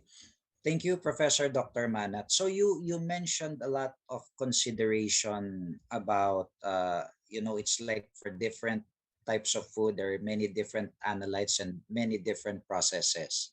So could you share to the audience about your laboratory experience? What do you think is the biggest challenge in obtaining functional proteins from raw materials? And what can you suggest in overcoming these obstacles? Thank you very much. As I told you, when we deal with the new species or the new raw material, the first thing you have to check is the pH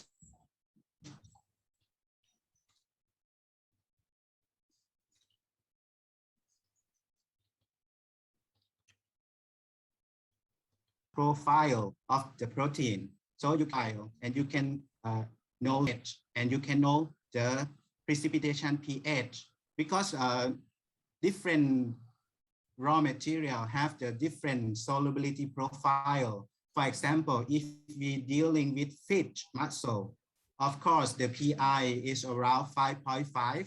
When we deal with egg or insect, the precipitation pH or the pI is around 4.5. So if we know the exact profile, we can deal with we can decide what solubilization pH or the precipitation pH, which is the optimum for each raw material. So this is the first step you have to know.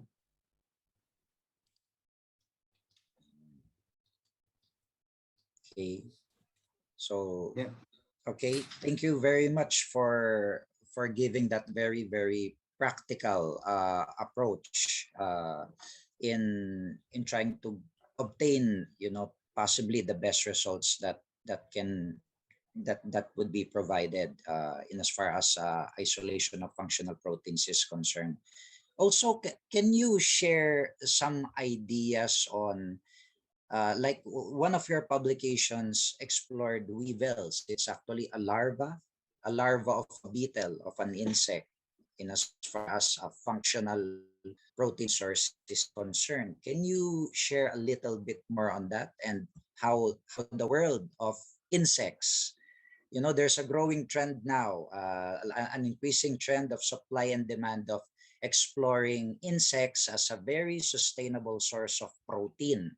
So, what's your thoughts on that in as far as functional proteins are concerned, or functional foods also later, as we can ask later with our other speakers. Okay, thank you. As you know, the trend now is the consumption of insects, right?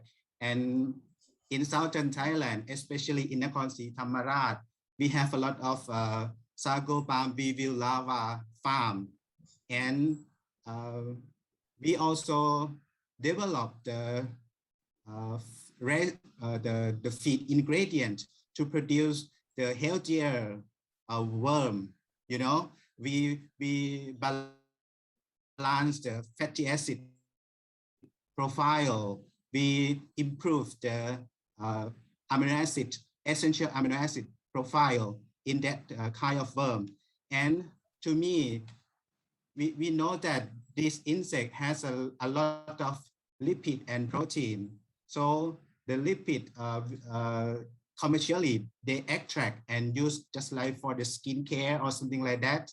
But for the protein, I think we can recover, because as I told you, this worm has a short life cycle.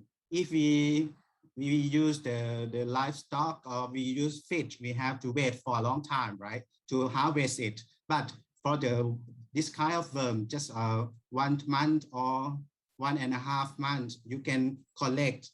And after we collect it, we can use the peer-ship method to produce the protein isolate. And as I showed you, the amino acid profile of both versions has a high content of essential amino acid and essential amino acid index. Also, the umami test reactive substance or reactive amino acid still in the final product. So it means that it's still delicious with nutritious when you eat it. So this is the way to produce the functional protein source. Thank you.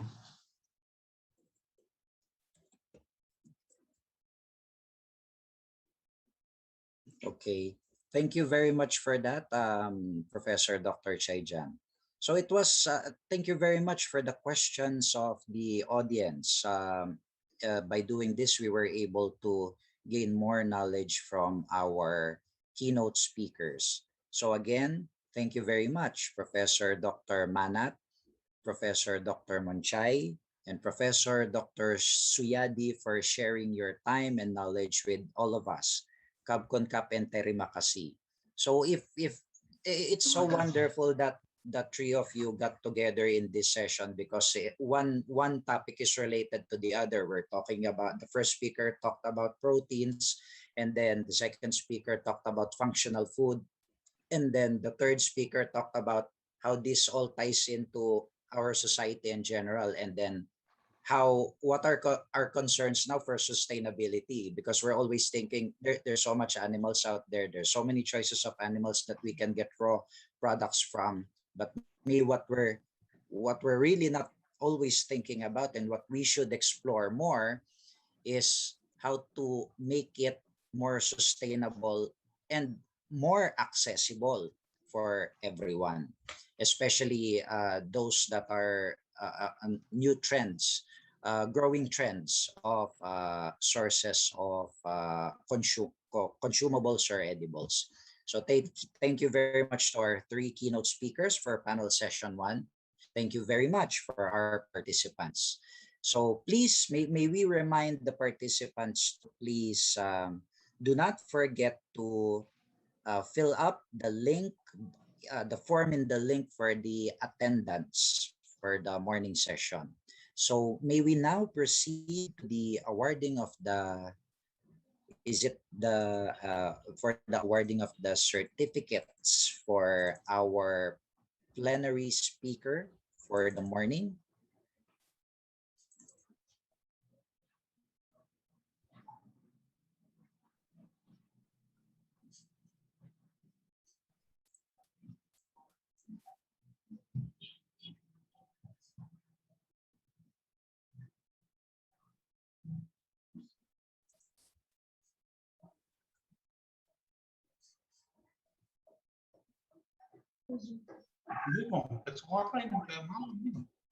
Okay. So please allow me to read the citations for humble certificate that we would like to award to our panel of experts here in our panel session 1. So this certificate is honorably presented to Professor Manat Chaijan, PhD, as keynote speaker in the international conference, The Sustainability of Tropical Agriculture in the Changing World, in Samarinda, September 7, 2021. Signed by the Dean, Professor Dr. Rus Diasya, and the Chairman of the Committee, Dr. Ari Wibowo. Thank you very much, Kabkon Kap, Professor Dr. Manat. Thank you.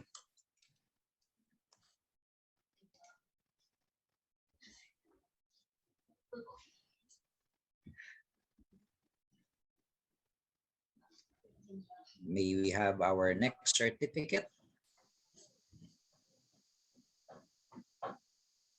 So our next certificate is honorably presented to Professor Dr. Monchay Duangjinda as keynote speaker in the international conference, The Sustainability of Tropical Agriculture in the Changing World, Samarinda, September 7, 2021.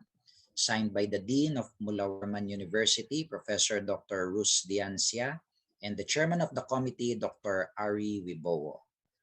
Kabkon Kap, thank you very much, Dr. Monchay Duangjinda.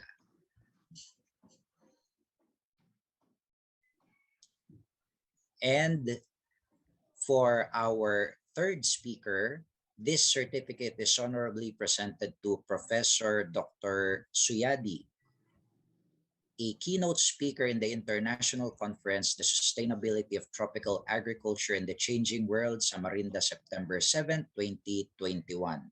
Signed by the Dean, Professor Dr. Rus Diancia, and Chairman of the Committee, Dr. Ari Wibowo. Terry Makasi, Terima Professor kasih. Dr. Suyadi. Terima kasih, Kop Kumkap. Okay, so again, thank you very much to our keynote speakers. It was a very coherent, consistent, wonderful, and interactive session with our audiences. Thank you very much to the audiences for your very interesting questions to our panel of speakers. Okay, so can I turn over now the session, the conference floor to our conference chair, as he may provide us some instructions concerning the afternoon session or plenary 2 of the conference. Yes, you can.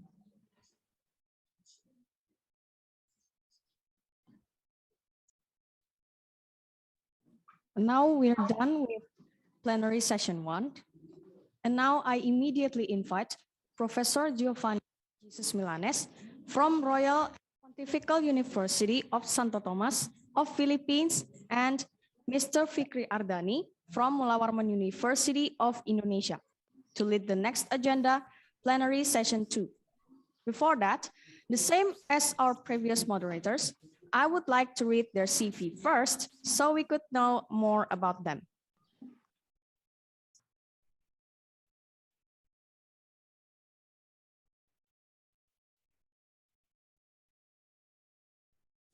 Our first moderators is Assistant Professor Giovanni De Jesus Milanes, PhD. He is from University of Santo Tomas, Faculty of Pharmacy, Manila, Philippines. He published works include a laboratory manual in parasitology entitled Philippine Medical Technology Laws and Bioethics. He is also a peer reviewer such as Parasitology Research or Springer, Journal of Water and Health, Parasite and Vectors, and Nusantara Bioscience. You can contact him to one of his mails, gmilanes81@gmail.com. And to the next moderator, this is Mr. Fikri Ardani. He is from Faculty of Agriculture, Mula Warman University of Indonesia. He has research interest in diversification and development of livestock reproduction, livestock. He is now a head of laboratory breeding and reproduction livestock in program study of animal science, Faculty of Agriculture, Mula Warman University. He is a certified peer reviewer and reviewer some Indonesian journal. You can contact him on his email, fikri_ardani@faperta.unmul.ac.id. Gentlemen, allow me to tell you, plenary session 2 starts from now until 1 o'clock. Please, sir, the time is now yours. Okay, thank you very much.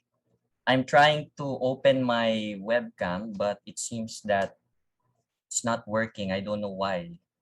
It was working a while ago. But I hope you can hear me. Can you hear me clearly? Yes. Okay, thank you. I will try to fix my webcam as we go along. However, please bear with me. I'm having some technical problems with my device. But for the meantime, let me just summarize what have been discussed in plenary session 1, wherein we talk about food and animal biotechnology. Well, in fact, plenary session 2 is all about sustainability studies in agriculture and poultry. And with that, before I begin plenary session 2, may I remind everyone to please keep their microphones muted during the duration of the plenary session so that we can enjoy all of the discussion of the different keynote speakers that will be presenting today. And also, questions will be entertained at the end of this plenary session. And if you have any other questions, or if you have any questions, direct them kindly to the chat box, and we are going to read them and address them to each keynote speaker towards the end of the plenary session. Can we flash the slide for us to introduce the first keynote speaker? Our first keynote speaker is from the Department of Animal Science, Faculty of Animal and Agricultural Sciences in Diponegoro University in Indonesia. He obtained his master's degree in agrobiology, majoring in animal health and welfare, and his doctor's degree in animal science, majoring in immunology and microbiology from the University of Aarhus, Denmark. His research interests and studies mainly focus on immune response, mucosal immunology, and gut microbiota. Ladies and gentlemen, it is an honor to welcome our esteemed keynote speaker this morning. And he is Professor Dr. Sugiharto, SPT, PhD. Professor Dr. Sugiharto will discuss his study on herbal supplements for sustainable broiler production during post-antibiotic era in Indonesia. Professor Sugiharto, the floor is yours. Okay, good afternoon. In Samarinda, I think it's afternoon right now. Thank you, Chairman, for giving me an opportunity to have a presentation in this international seminars. Sorry, I closed my mouth with masker because here we are in one hall, in big hall, so I'm very sorry for that. Before I start my presentation, maybe I would share the presentation first.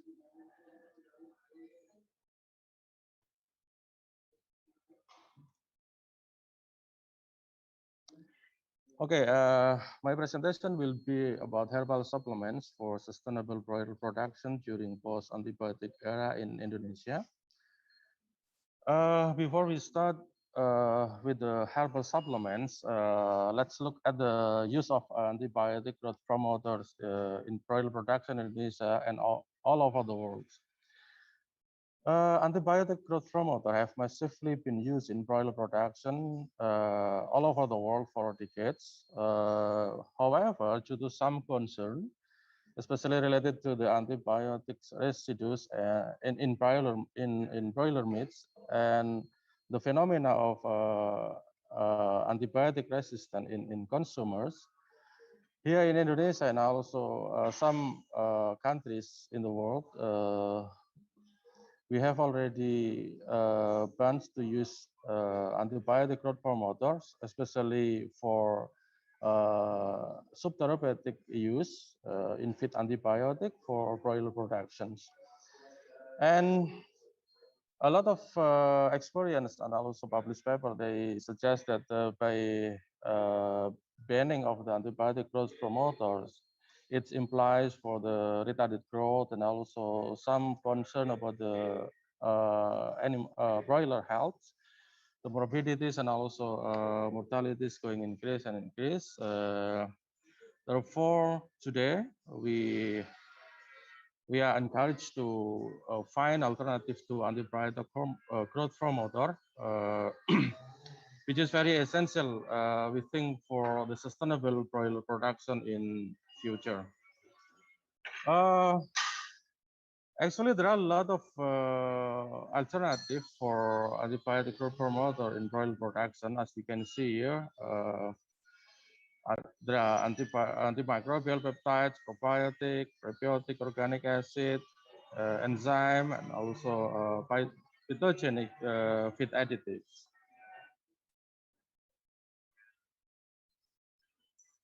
Okay, with regard particularly to the phytogenic feed additive, we in Indonesia actually have been familiar with this medicine plant, its medicinal plants, which are known for an alternative medicine to cure the disease in human being. And as a tropical country, Indonesia has a variety of plants that function as medicines. In Indonesia, according to the study conducted by IPP University last year, also it has been shown that Indonesia is 80% home for the medicinal plant in the world. So it's we have a very huge potential for that. And then why do we use herbal plant as an alternative to antibiotic growth promoter? As we know that herbal plants are the source of many pharmacological compounds which are benefit for our health and also for the animal's health. Thus, bioactive component includes, as I wrote here, there's curcumin, gingiferol, and so forth. They all function as antimicrobial agents, antifungi, anti-inflammation, anti-allergy, and also can serve as an antioxidant. And then how about the application of herbal product in broiler production currently in Indonesia? Nowadays, not only in a traditional scale, some modern veterinary pharmaceutical companies also produce and market this herbal supplement for broiler production. This is sorry for not for advertisement, but this is just an example for the herbal product that has already marketed in Indonesia. And the use of herbal supplement is subjected to improve, in general, to improve health, growth, and also to increase income over feed costs, and also the meat quality of broilers. Here are some of the studies reporting the potential of herbal supplement for broiler production in Indonesia, and all the author are Indonesian scientists. So this is Indonesian base for the study for the herbal supplements. Most of the studies, they reported that the herbal supplement can increase the revenue, can increase the performance of broiler production, and also the herbal supplement could improve the health and also the immune competencies of the broiler chicken. Okay, in general, the application of herbal supplements in Indonesia, the mechanism by which the herbal supplement could improve the broiler productions, mainly they can increase feed intake and digestibility of the chicken, and also they can promote gastrointestinal tract development.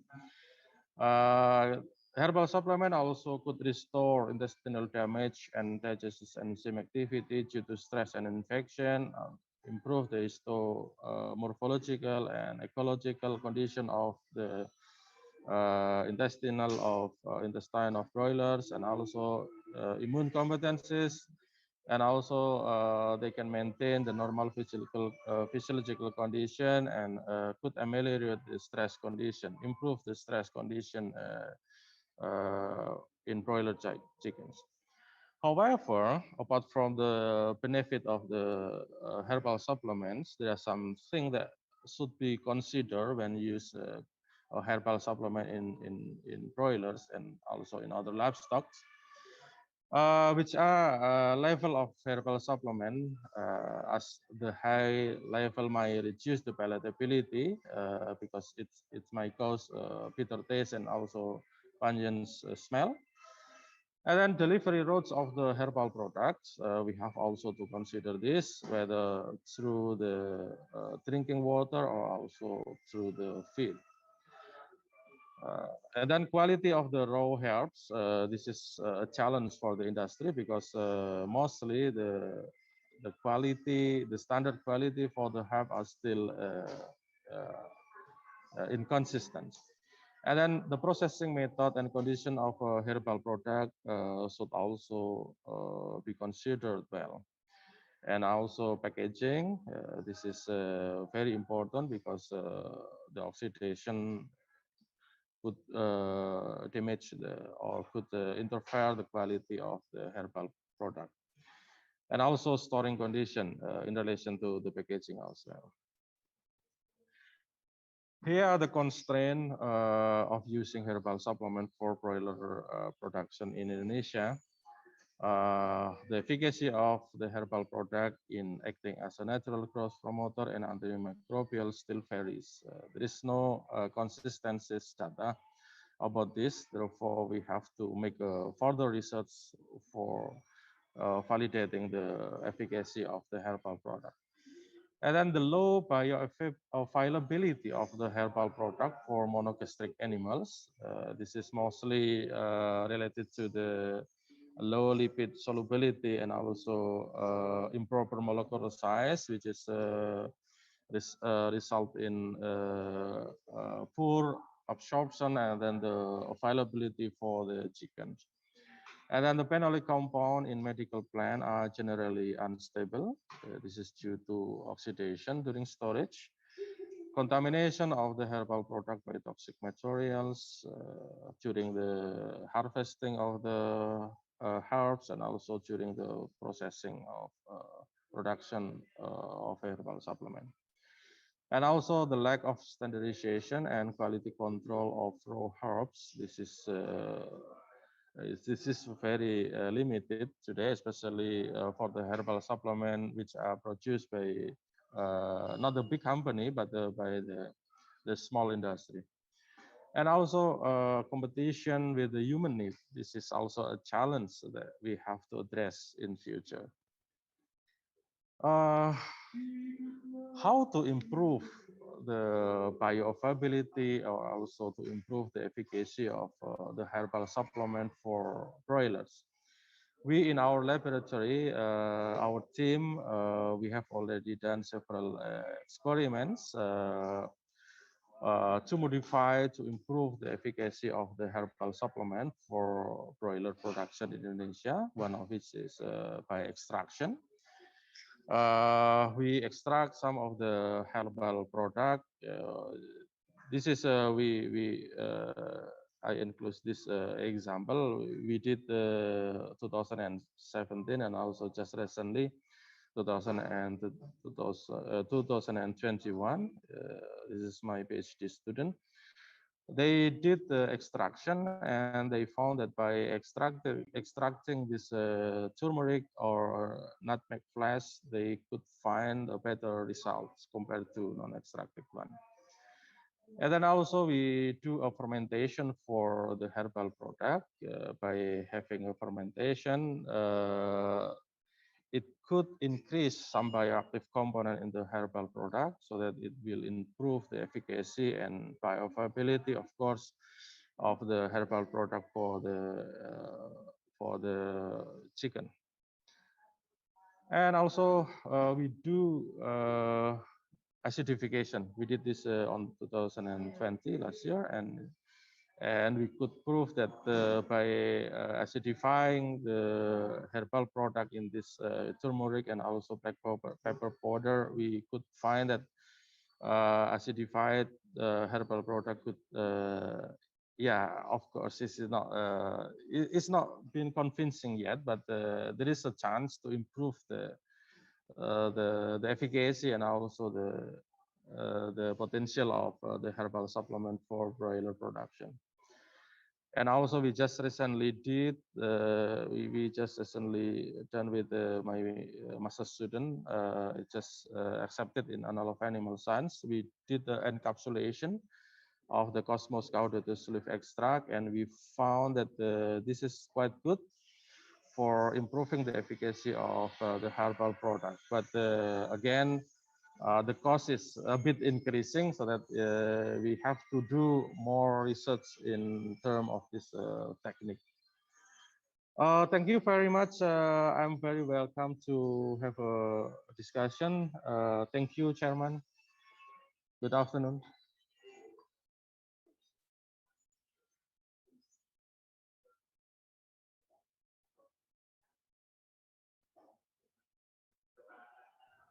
Thank you so much for that wonderful talk, Professor Dr. Sugiharto. It is truly amazing that we can find alternatives, particularly herbal supplements, in actually providing an alternative for this post-antibiotic era, particularly in raising broilers. And thank you very much, Terry Makasi. May we now request the slide to be presented for our next keynote speaker.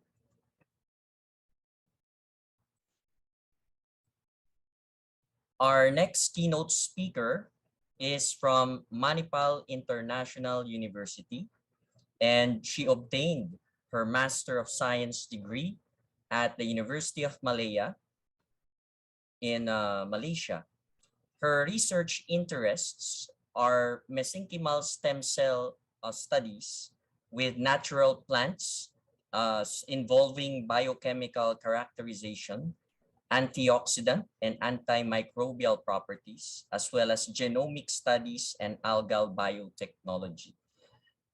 Ms. Shamala Marimutu is working as a coordinator of the Industrial Center of Excellence for Biotechnology in Manipal International University, and she is also a subject expert in disciplines such as cell and developmental biology, animal biotechnology, and medical biotechnology, as well as molecular biotechnology.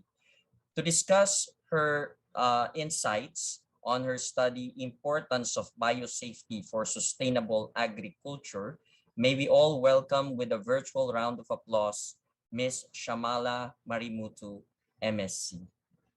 Ms. Marimutu, the floor is yours. Thank you to the chairperson. Thank you very much. Let me share my slides first.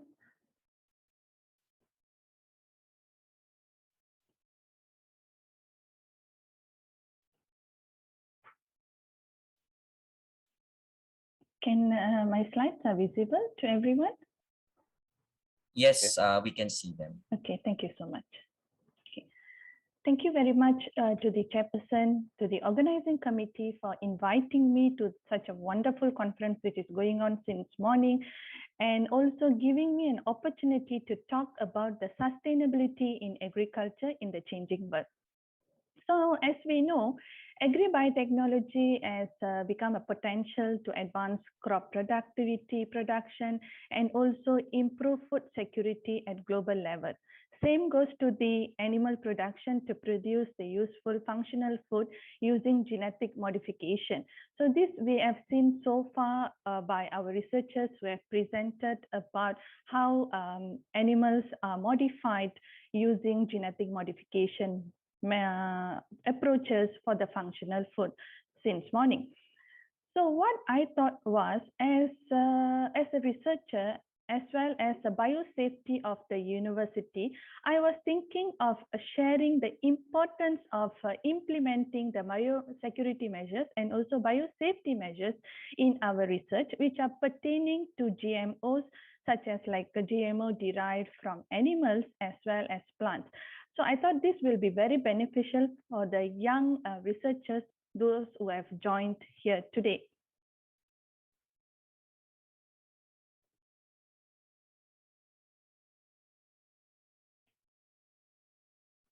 The slides are not moving. My slides are moving. That's not moving. Okay.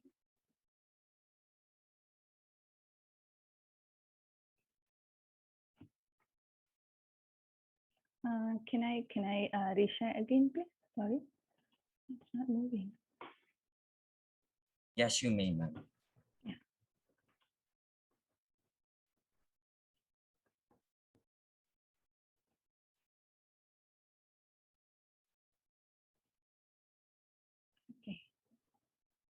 Okay. So my talk will be on the importance of biosafety for sustainable agriculture. So as we know, world population are estimated to reach 10 billion by 2050. So global demand for food will increase 25 to 70% overall in worldwide, and urgent need is needed to improve the food production and also sustainable agriculture worldwide. Looking at the agriculture in Southeast Asia countries, it is contributing to economic sector as well as in other global countries. And this is which we can see in Southeast Asia, agriculture playing an important role to the GDP. So certain percentage of GDP in each country. And Indonesia, it was contributed 12.72% in 2019, and it's increased to 13.71% in 2020. So nowadays, what are we doing here is that there are many approaches are employed in agriculture, such as like emerging perspectives and agriculture approaches, like we are using climate smart agriculture, community farming, precision farming, as well as now we already employed the IoT.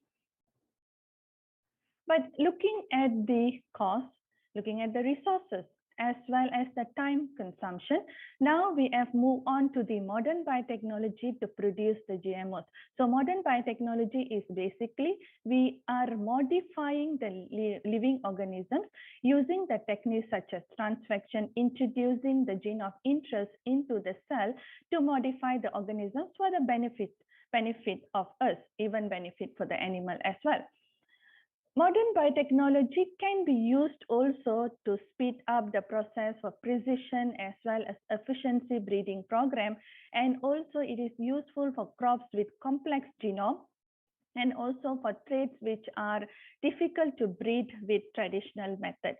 So therefore, now we have employed modern biotechnology to grow more food with lesser time as well as the resources. So there are many methods been used in crop modification previously, like crossbreeding, protoplast fusion, polyploidy, and currently till today we are using a very efficient and simple method, which is the CRISPR and Cas9 technology. So what are we doing? Why are we doing all these things? So mainly GMOs are produced to improve the yield, saving of the input cost, increase farm income, and also to produce pharmaceutical products. Until now, today in 2021, in this year, we have seen many GMO products have been marketed, like recently virus-resistant cassava approved for environmental release in Kenya, pot borer resistant cowpea, which is commercially launched in Nigeria, as well as golden rice, which is gotten commercial propagation in Philippines. But then even though GMOs carries a lot of advantages, we need to look into some concerns, some impacts of GMOs to environment, to human, as well as animal health.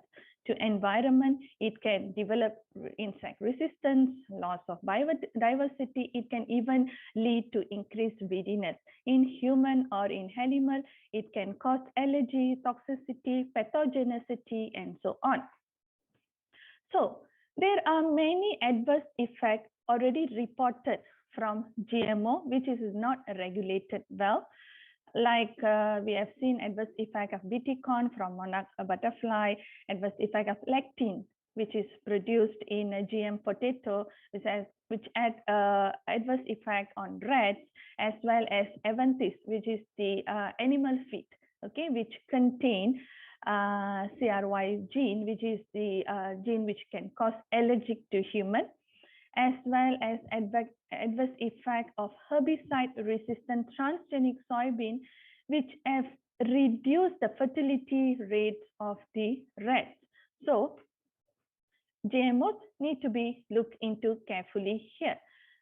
there are limits. How are we going to limit the adverse impact of GMOs on environment, human and animal health? As you can see this picture here, some countries like in Kenya, they are encouraging GMOs.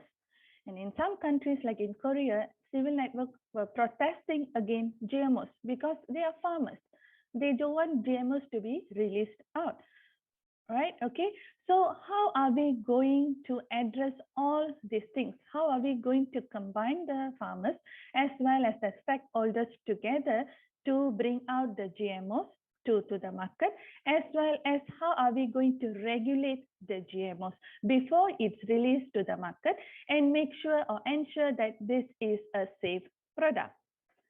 So this can be done with biosafety implementation. So what is biosafety all about? Biosafety is basically a regulation to protect human, animal health and environment from the possible adverse effect which is produced from the modern biotechnology.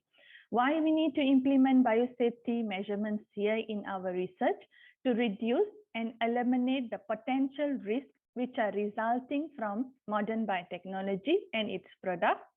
And we want to ensure that our products are safe to human, plant, and animal, as well as to the environment, and to ensure sustainable development, and obviously for the food security, as well as for the economic growth. So how are we going to assess our genetically modified product? Where are we going to start? First, we need to look into the method of application. Which method? We have seen many methods, right? So which method are we going to use to modify your product? Second, what is the size of your introduced genetic changes, which is your transgene? And how precision is your editing process? And also the complexity of the introduced changes. Let's say the possibilities if you're already silent one gene. What are the possibilities of this gene arising in subsequent generation? Or else if any variance in the level of expression of the transgene in different environment. When it's in the closed environment, in a contained area in the lab, maybe the expression level is very high. But when you introduce into the environment, the expression level is lower. So how are we going to address all these issues? And what is the novelty of your product? And also the speed of development, how long it's going to take. So mainly all these assessments can be done through an important component under biosafety, which is risk assessment. It is very important for researchers to identify first the risk in our research, followed by assess the risk and characterize the risk, and finally try to manage the risk before we start our research. So when we talk about risk, it comes with hazard and risk identification first. Hazard is basically anything that could cause harm to us, but risk is any known or unknown probability or chance that a particular adverse event leading to the harm. Not all hazards can become a risk. Hazard only become a risk when it's a specific environment or situation. I can give you a situation here. Let's say we are in the zoo, right? Okay. So a tiger is in the cage. If let's say, so tiger is a hazard for us because it's dangerous. It can cause harm, right? Okay. But it's in the cage, so it's not harmful. But if it's out, then it's a risk for us. So not every hazard can become risk until and unless it is in a specific environment or situation. So first thing is we must be able to identify the hazards in our research. So when we identify the hazards, we can classify them based on the hazards can come from signs of genetic modification, while you're modifying the genetic material, right? What method you're going to use, right? What vector are you going to use? Is it capable or not? Whether the expression system, everything comes under here. Then from here, what is the potential risk can be? If let's say the vector system is not capable enough to express later. So that's the risk. So you must be able to identify your assets first and also followed by the risk in your experiment. Second, people and also practices, whether they have been trained or not. What are the practices they are following? Are they following SOPs or biosafety manual that are in the lab? Followed by containment, integrity, the facility that we are using. Mostly GMOs need to be conducted in a containment area. Let's say it's a BSL2, biosafety level 2 lab. You have to have a biosafety cabinet. So is that there? Or let's say we don't have the facility, we are doing in BSL1. What is the risk? Right? Okay. And any special risk which is pertaining to your research. If let's say you are working with viruses, it's a specific virus. So what is the special risk from the viruses? So first we need to identify our assets in our experiment first. Followed by, once we have identified the asset, then we can look into the potential risk from the asset. Followed by estimate the likelihood. Likelihood means the probability of the risk. Okay, let's say what is the probability of this event to happen? Okay, it's a high probability or lower probability. And evaluate the consequences if it's happened. So what is the consequences here? Okay, if let's say the tiger, right, okay, it's in out of the cage already, right? So it is very dangerous. So if it's caught you, so what is the consequences? So we must be able to analyze the risk and analyze whether the risk is, what is the probability of the risk to happen in your research? And if it's happened, how are you going to manage the risk? Is very, very important. So in a research, it's very important for us to identify the assets, followed by the risk, and highlight or assess the type of the risk, whether it's a high risk or low risk or middle risk, or it's no risk to you. Everything must be identified or assessed first, followed by the evaluate the consequences from the research. Consequences is basically the severity of that event. Okay. So example, I can give you one here. Elements of assessment. While you are doing a risk assessment here, let's say you are modifying a crop. Okay. So first you can look into the parent crop, where you have obtained the parent crop first, history of it, do a compositional analysis, followed by the process, which is your transgene, the delivery process, description of vector DNA, transgene delivery process. Once you have introduced, how are you going to characterize your product? So every process here comes with the risk. So you must be able to identify the risk and assess the risk, whether is it a lower risk or higher risk. And characterization of the gene product. Let's say you already introduced the gene of interest into an organism, right? So how is the expression level, the mode of action of that specific transgene, the specificity of the transgene, the toxicity level, whether they can form any allergic or not, right? Okay. And finally, the safety assessment of the new GM crop when you already released. Right? So the nutritional value, the safety is very important, as well as compositional analysis. So these are the elements of assessment. So once first we need to identify the assets, followed by the risk. When we identify the risk, we must be able to analyze the risk assessment. And the final step of the risk assessment is risk characterization. When you characterize, then you will know, is it a high risk or lower risk. So you must be able to identify the risk, assess the risk, whether it's a high risk or lower risk. And finally, you can characterize them based on the model here, right? Okay. And once we have characterized the risk, then the followed by method is how are we going to manage the risk is very, very important. So when you are looking into risk management, we can eliminate the asset, we can substitute the assets with a new one, or mainly we'll be looking into how are we going to manage the existing assets with engineering control and administrative control, right? Okay. Engineering control means, let's say you already identify your asset, right? This asset, it can bring risk if you are not conducting the experiment in the BSL2 lab or BSL3 lab, right? Okay. So you must ensure that before you start the experiment, you need to have a facility with the BSL3. So these are the engineering control. You must have an SOPs, administrative control. You must have a biosafety manual, and you have to have a training for you to start your work in BSL3.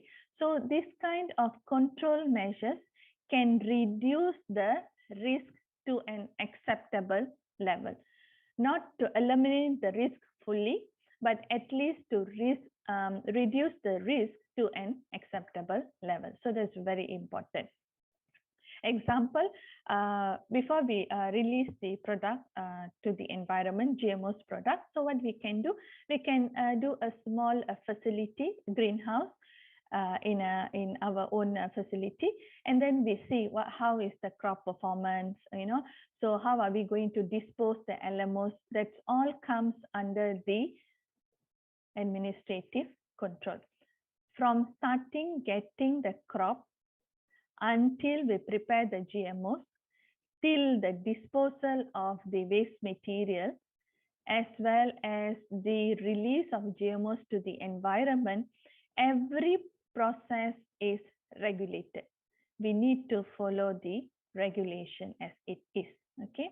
And also, if any equipment were used, how are we going to decontaminating the equipment? All right, so these are some of the risk management methods. We need to have a SOPs, we need to have a biosafety manual, and we need to conduct lab inspection in situ every time while the activities is going on. If any accident, we need to report, and any spillage, we need to clean using an SOP, right? Okay, all these things must be implemented in the lab.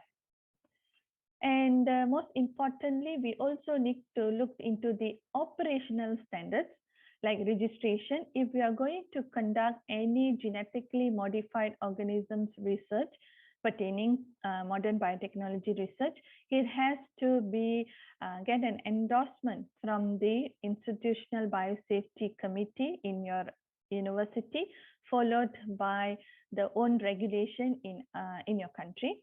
And we must make sure that the competency of the researchers, where the researchers must be trained in the procedures for handling genetically modified materials like specific SOPs and so on.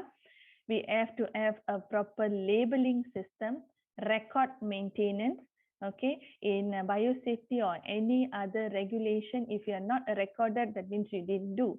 So documentation is a very important, or records are very important under the regulation. And signage, only authorized personnel are allowed. If it's a BSL2 containment lab, not everyone can be entered the lab. Only the in-charge personnel or the authorized personnel can enter into the lab. And we must have a containment zone, decontamination procedures, as well as the spillage procedures. If any spillage happens, because it's a LMOs or a GMOs product, right? We don't want it to be released to the environment as such, right? Okay, so how are we going to contain all these things? And this is an example of a bio-design facility to produce GMOs. We need to have an environmental control system, irrigation, irrigation and fertigation system, individual benches, thermal screens, water drainage system, and also we have to have an autoclave for decontamination by prior to disposal. Okay. And how are we going to know all these things? We have a lot of guidelines to go through.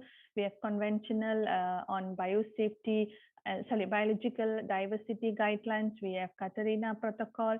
We have World Trade Organization for us to have a reference, right? So before we start our research, we can look into, okay, what is the specific, if you are handling a specific trait, or specific viruses or microorganisms that comes under which cluster, how to handle them, what are the equipment or facility we needed, and so on, can be always referred to the guidelines.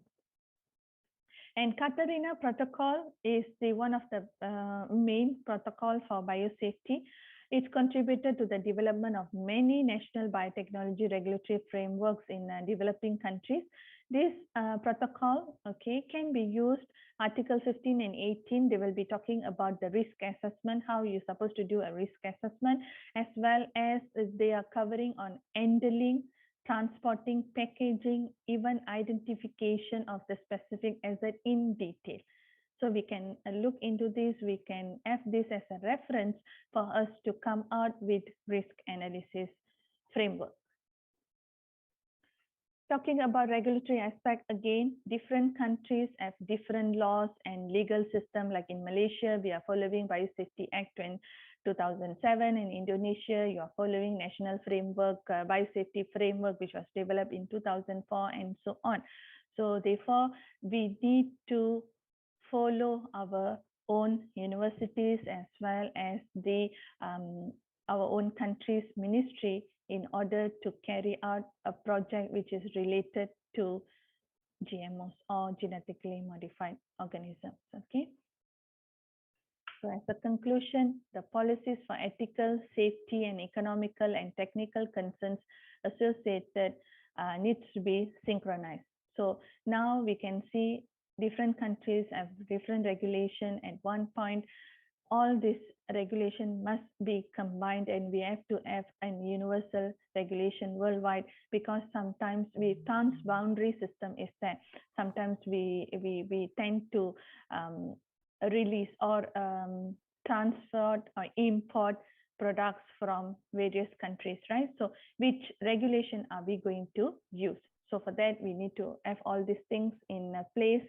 Adaptation of consistent science-based and policies for the regulation of products across the region is required. Case-by-case scientific risk assessment and risk management analysis is really, really required here. And participation of various stakeholders, not only the researchers or public or private partnership, but also we need to have a collaboration with the farmers. And most importantly, education and public awareness on GMOs.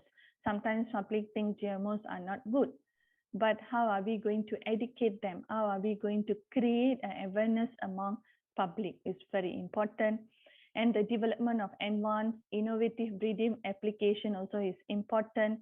And pre and post-release monitoring of the GMOs and evaluation of the GMOs pre, before, and after it is released.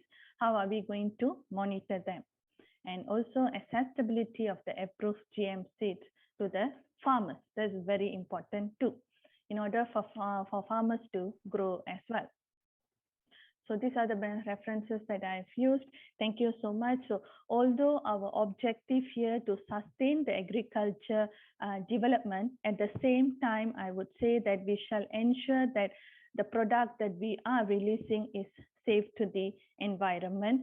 So risk identification, risk assessment, characterization, as well as management is very important in our research to be implemented for us to ensure the sustainable productivity. Okay, with that, thank you so much for giving me an opportunity. Thank you.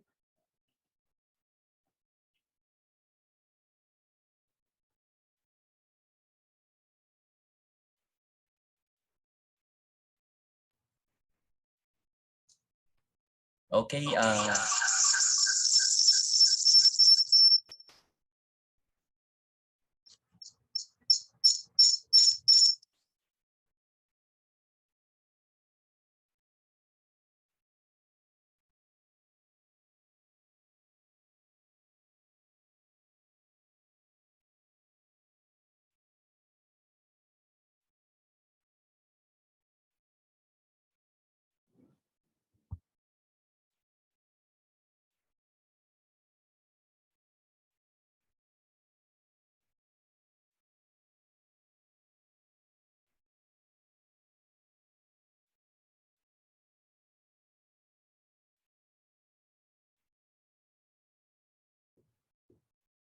Okay, thank you so much, Professor Shamala.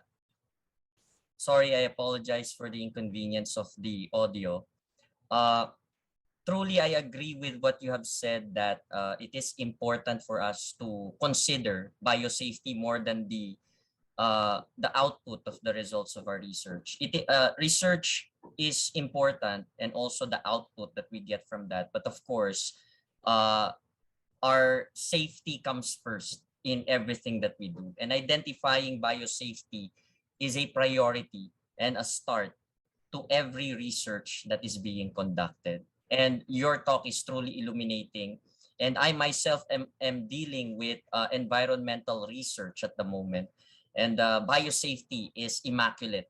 If we say that we wanted to reach that height, that we also, while doing research and giving productivity on innovations for agriculture and whatever field, we really need to consider the biosafety or the safety and also the precautionary measures, especially when dealing environmental samples. Thank you so much, Professor Marinuto. Thank you. Thank you all. Thank you very much. Okay. And is it possible for us to share the screen or the slide for the next speaker?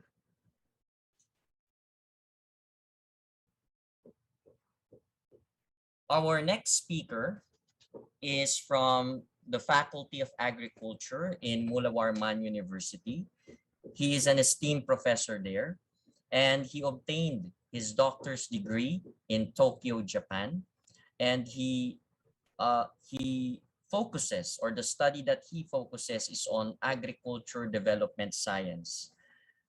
Professor Dr. Indan Imang has published 45 esteemed scholarly outputs with an impressive 100 and more citations in his work.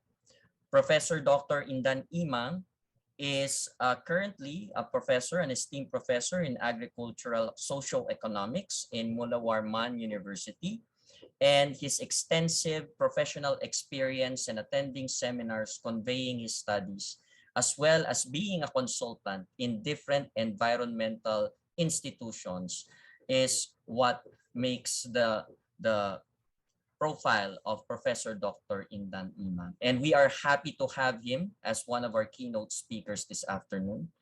And Professor Dr. Indan Imang will be talking about to change the paradigm of traditional Sweden agriculture to improve productivity case study in Mahakam Ulu, East Kalimantan, Indonesia. Professor Dr. Indan Imang, the floor is yours.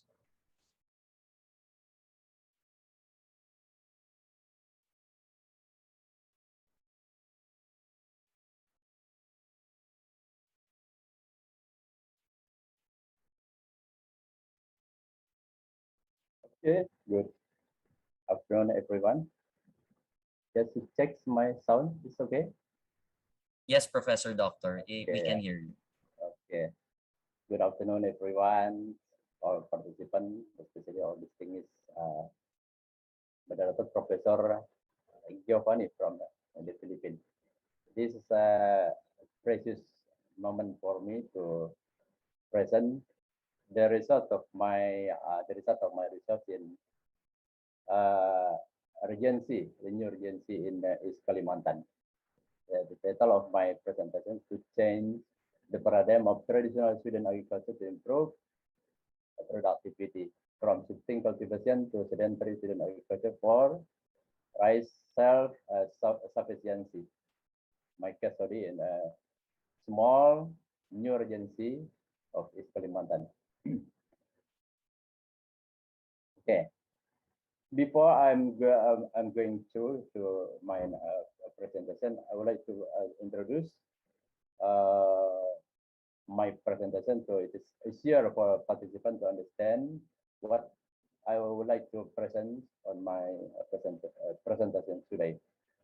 In 2020, the newly established Regency Makamulu, we call it Makamulu because it is located in the upper river, launching an innovative program to improve productivity of rice by improving the practices of student agriculture to support rice self-sufficiency. We call this program sedentary student agriculture. In Bahasa Indonesia, we call it ladang berpindah. I think in the Philippines, we call it there's also a different term in the language. So this program is being practiced in one village as an pilot project. So in order to implement this program in a broader scale, the Regency of Makamulu asked me and some researchers to conduct a research on how to implement this program, sedentary student agriculture, in a bigger scale, especially in 50 villages in this regency. Background of my research is student agriculture still practiced by most of the indigenous people, especially in the regency of Makamulu. The indigenous people here is mostly the Dayak people. They are the indigenous people of East Kalimantan. And the indigenous people still practicing student in traditional ways, only harvest one time in a year. So because they still harvest one time in a year, so the government of Regency government of Makamulu needs to change in practicing student agriculture to improve productivity. It needs government support, so that Regency of government of Makamulu already initiated program, as I mentioned before, ladang berpindah menetap, or sedentary student agriculture in one village. This is initial of this program. They will start in one village, and later they will implement in broader scale in maybe in 40 or 50 villages in this regency. And Mahakamulu regency has a very large agricultural area, but still highly dependent on rice supplies from outside. These just are some background, some reason why the government of Makamulu needs to change the practices of this student agriculture from traditional to we can say it's a modern student agriculture. So the objective of our study to identify the old or traditional practices of student agriculture which are not support the improvement of land productivity. To study the concept in practicing sedentary student agriculture, and to identify precondition for successful of the practices of sedentary student agriculture, and to formulate government support to practice the new practices of student agriculture. Yeah, this is study site of the research. It is a research site located close to boundary between Indonesia and Malaysia. It is located in Upper River. This is a newly established regency in East Kalimantan. This is the site, and as mentioned by earlier speaker, Professor Sugiarto, this is new Indonesian capital, new Indonesian capital will move to East Kalimantan. So if this program will be successful, it will support the need of rise of the new Indonesian capital in of East Kalimantan. It is not so far from newly Indonesian capital. Yeah, I think everyone already know, or most of us already know what student agriculture or shifting cultivation means. But just to refresh us, student agriculture also called shifting cultivation. I think for most of us, shifting cultivation is more familiar for us. But in this case, in this study, we use Sweden instead of shifting cultivation. Also called shifting cultivation or slash or burn agriculture. In bahasa Indonesia, we call it ladang or ladang berpindah. Agriculture, Sweden agriculture is an agricultural system that practiced in tropics in which arable land is cleared by slash and small trees and fell big trees and then use fire to burn for preparation to planting or dibbling. Planting and dibbling is usually conducted in August to September and harvesting in February of the following year. So it takes 4 to 5 months to harvest. I can show here this the some process of this cultivation. Small trees already cut and it is waiting to dry. They are drying this trees and if dry enough, they will burn it.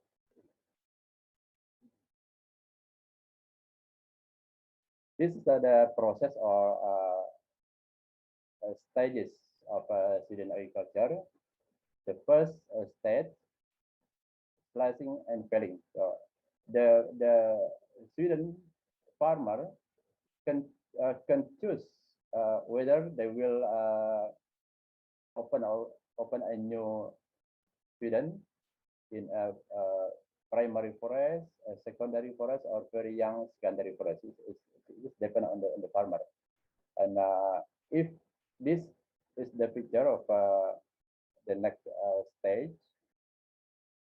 it's the filling and drying. They are waiting to this biomass to dry, and then they will burn it.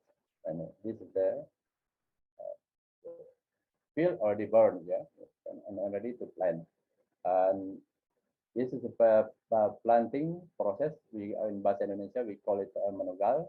For the people in this regency, planting is a very important stage for them, and because they are very happy. So in this stage, they will spend much money to prepare a big meal. They will have a big party during this planting time and harvesting and post harvest. This I just want to show you so you can understand the process and the stages of in practicing Sweden agriculture. And why a rice field needs to burn? I want to show this slide because in Indonesia, I think everywhere, the Sweden farmer or shifting cultivation farmer frequently blame to destroy the ecology, to destroy the forest. But I think they don't understand how important is the burn process for the in Sweden agriculture. We can see here the function to burn the rice fields. So nutrition from biomass and then soil more tribal to eliminate insect and fungi. This is because of the heat of the burning, most of the insect, fungi, or wheat will destroyed during the because of the heat of the burning process, and also the advantage to burn the reservoir is to accelerate the biomass to be saved, and also other function of the to burn the rice fields, the calcium, the exchange of calcium, magnesium, and other important will be easier to exchange in the soil. So that's why the rice field farmer always burn their rice field. So because this will function as the natural fertilizer for the farmer.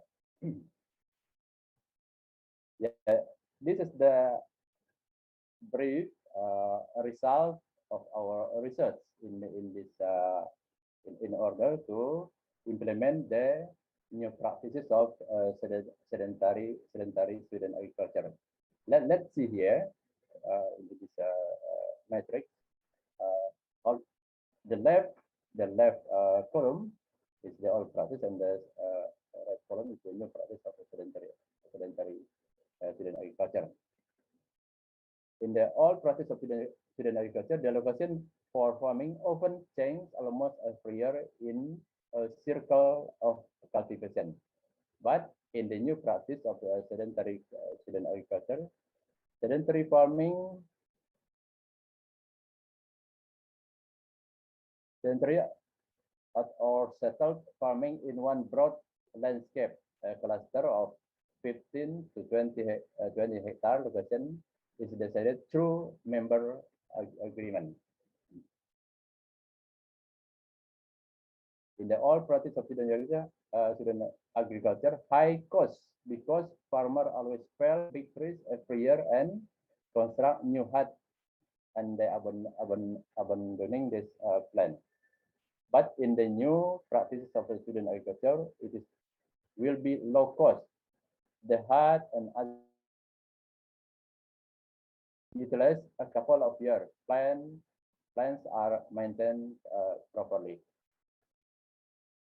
In the old practices, vulnerable to pest attack due to its remote location, separated from other farmers. So it is difficult for the farmer if he is lonely or is clear student agriculture in a remote area. He could not control the pest by himself. But in the new practice, pest attack can be controlled by farmers, so the yield loss can be reduced significantly. Next, and on the old practice of student, there is no adoption of integration with science in agriculture, so that productivity is low, only 1 to 1.5 ton per hectare per year. And mostly of the production is only rice. But in the new practice, they will integrate agricultural science with local wisdom. For example, applying organic fertilizer, integrated pest control, seed treatment, and the productivity is a bit higher, 1.5 to 2 ton per hectare. And because they will harvest twice, 2 times a year, so the productivity of 1 hectare could be reach 4 ton of rice per hectare per year. And productivity of product also not only the rice, but also vegetable, livestock, cacao and rubber, and etc. So the land productivity is higher than the old practice of student agriculture. And no one in the old practices, no one organizes the cultivator so that they can plant twice a year in one broad landscape. In the new practice, Regency government support farmer with facilities such as farm road, seed, organic fertilizer, granary, thresher, and regulation to support this program. And the last one, in the old practice of students, still oriented to meet their own need. We call it a subsistence. But in the new practices, both economic and subsistence oriented, which eventually can support rice self-sufficiency program. Call it swasembada beras in bahasa Indonesia. Yeah, this is the scheme of all practice of student agriculture. We can see here, yeah, this is the village, village of the people, and every farmer, every student farmer open their student in different places. For example, is farmer B here, farmer B here, farmer A, sorry, farmer E here, farmer B, farmer C. So they their location of their student area scattered everywhere. So it is very difficult to organize them by the government. Yeah. Okay. This is the old practice of student agriculture. So let's you see then the next slide. Is the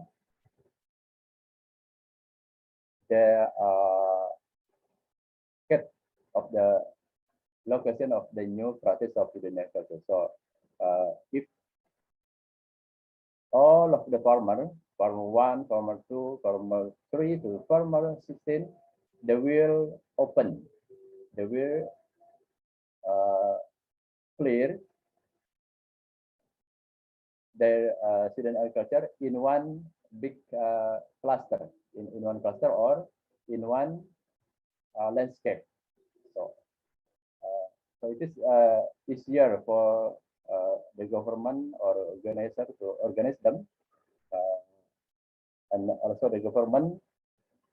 It is easier for the government officer to give, say, assistance to the farmer because they open ladang in one cluster like this. This is a big cluster. We can call it cluster or in one landscape.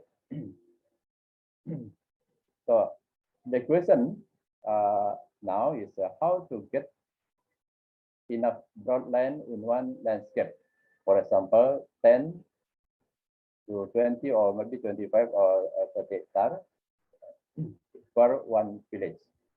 The answer is to organize some farmer who own land in a cluster and to use communal land forest for student agriculture. For example, most of villages in this area they have we call it customary forest or communal forest. So they can use utilize this communal forest to open student agriculture in one area, big area like this. Yeah. This idea for new practice of student agriculture.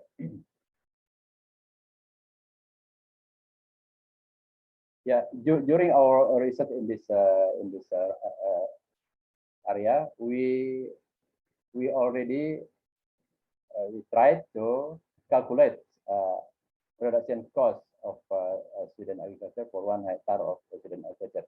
So we got to the cost for 1 hectare 13,500,000 rupiah. It is around 10,000 dollars something. And by practicing the new practice of student agriculture, farmer will harvest 2 ton per hectare. So through some calculation, I don't show the calculation here, but just the result of our calculation. The government, because this will be regulated in regency regulation, so the government should buy the rice from the farmer at the price of 8,300 rupiah per kilogram. This yeah, we call it padi, yeah, padi, not because in bahasa Indonesia rice mean padi or beras, yeah. Sorry, because most of our participants here is in Indonesia, so this the regency government should buy rice or beras from the farmer at 8,300 rupiah per kilogram. If we compare to the regulation of Trade Ministry or Peraturan Menteri Perdagangan number 24 in 2002, it is mentioned in that regulation, the central government will buy rice from farmer at 4,200 rupiah per kilogram. But under the urgency regulation, they should buy much higher than compared to the central government. This should be the basic price that will be regulated in the urgency regulation.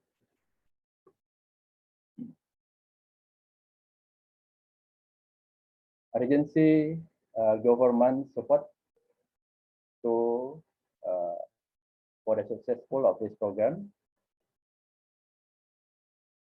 The agency government should support infrastructure and agricultural product facilities like construct farm road, in bahasa Indonesia call it jalan usaha tani, certified seed, thresher, communal granary, communal rice mill, and transportation, planting, ceremony, and incentive.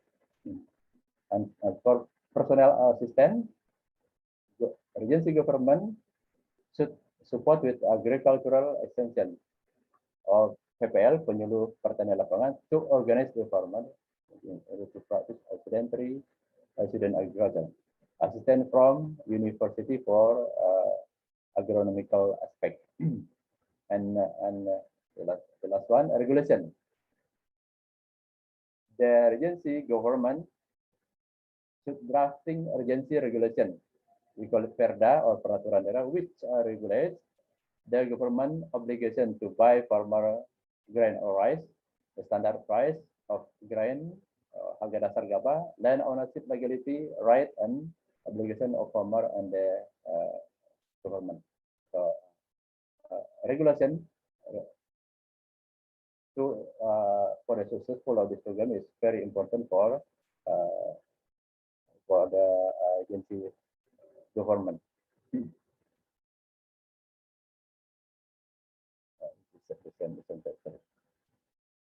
So output of this program, if all of 50 villages, because in Makamulu agency there are 50 villages, if all 50 villages of Kampung of Makamulu agency will practice sedentary student agriculture, ladang berpindah, around 15 hectares per village per year will produce rice of 2,250 kilograms. And it means that it provides 50% per capita need of rice for 55 or 45,000 people of Makamulu. And to achieve rice sufficiency to beras, it just takes total 1,500 hectares or 30 hectares of each 50 villages. Is it possible? The question is it possible to have 30 hectare of each village? It is the answer is very easy because the area of the village is very large. I think more than 1,000 or 15,000 hectare for each village. So actually there's no problem. The important thing is they need someone to organize them to open 15, 20, or 35 hectare of student agriculture in one village. Conclusion, from the aspect of cultivation, field rice or ladang can be planted twice a year under the condition that already mentioned before. Yeah. Student farmer can minimize the loss caused by pest attacks such as monkey, grasshopper, and bird when they open ladang or student agriculture in one broad cluster or landscape. Agency government support is strongly needed, especially during the initial implementation.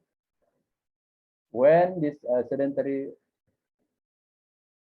student agriculture program is practiced in most villages of Makamulu Regency, will significantly decrease dependency to rice supply from outside, and even could lead to rice self-sufficiency or swasembada beras in Makamulu Regency. So thank you very much for your attention, and thank you very much for our distinguished moderator, Professor Giovanni. Thank you so much for that enlightening talk, Professor. Yeah, I was surprised. You can say thank you very much in Bahasa Indonesia very good. How to say in Tagalog? Maraming salamat. There's a salamat, ya. Salamat, yeah, salamat. Almost similar to Indonesia. Yes, Okay, and thank you very much. thank you so much for that very wonderful talk. I myself am now enlightened with the benefits of Sweden farming.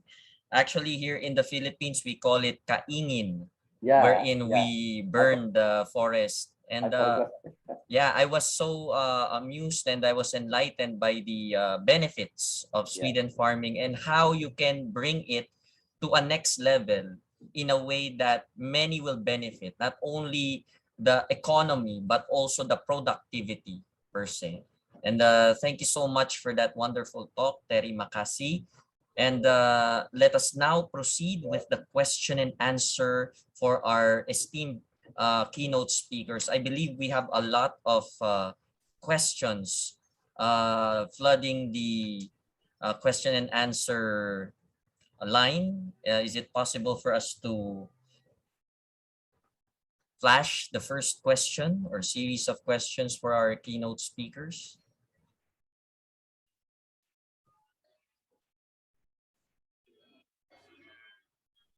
Okay, this first question is for Professor Dr. Sugiharto from ALAM, AA and AHS Jawa Tengah. The question is, in promoting the use of herbal supplement in our animal husbandry sector, we also have to consider about the sustainability of its supply chain. Some of these herbs are probably unheard by young generations, which someday will become farmers. What strategies do you suggest to introduce these herbs to our youngsters to ensure their continued supply in the future? Professor Dr. Sugiharto. Thank you, Professor Giovanni. Thank you for the committee as well for giving me a chance to share our knowledge.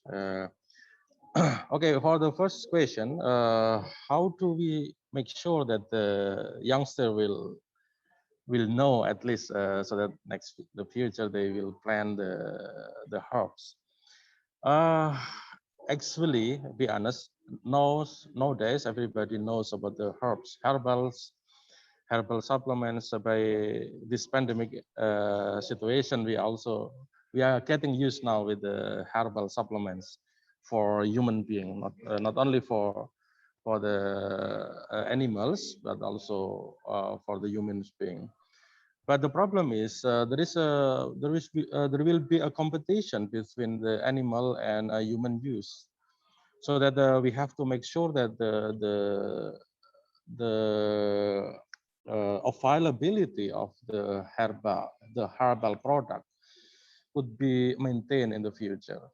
And nowadays, especially for the animal, and also particularly again for the broiler production, we in our lab now we are trying to explore not only the conventional herbal product, but also for some unconventional or non-traditional herbal product.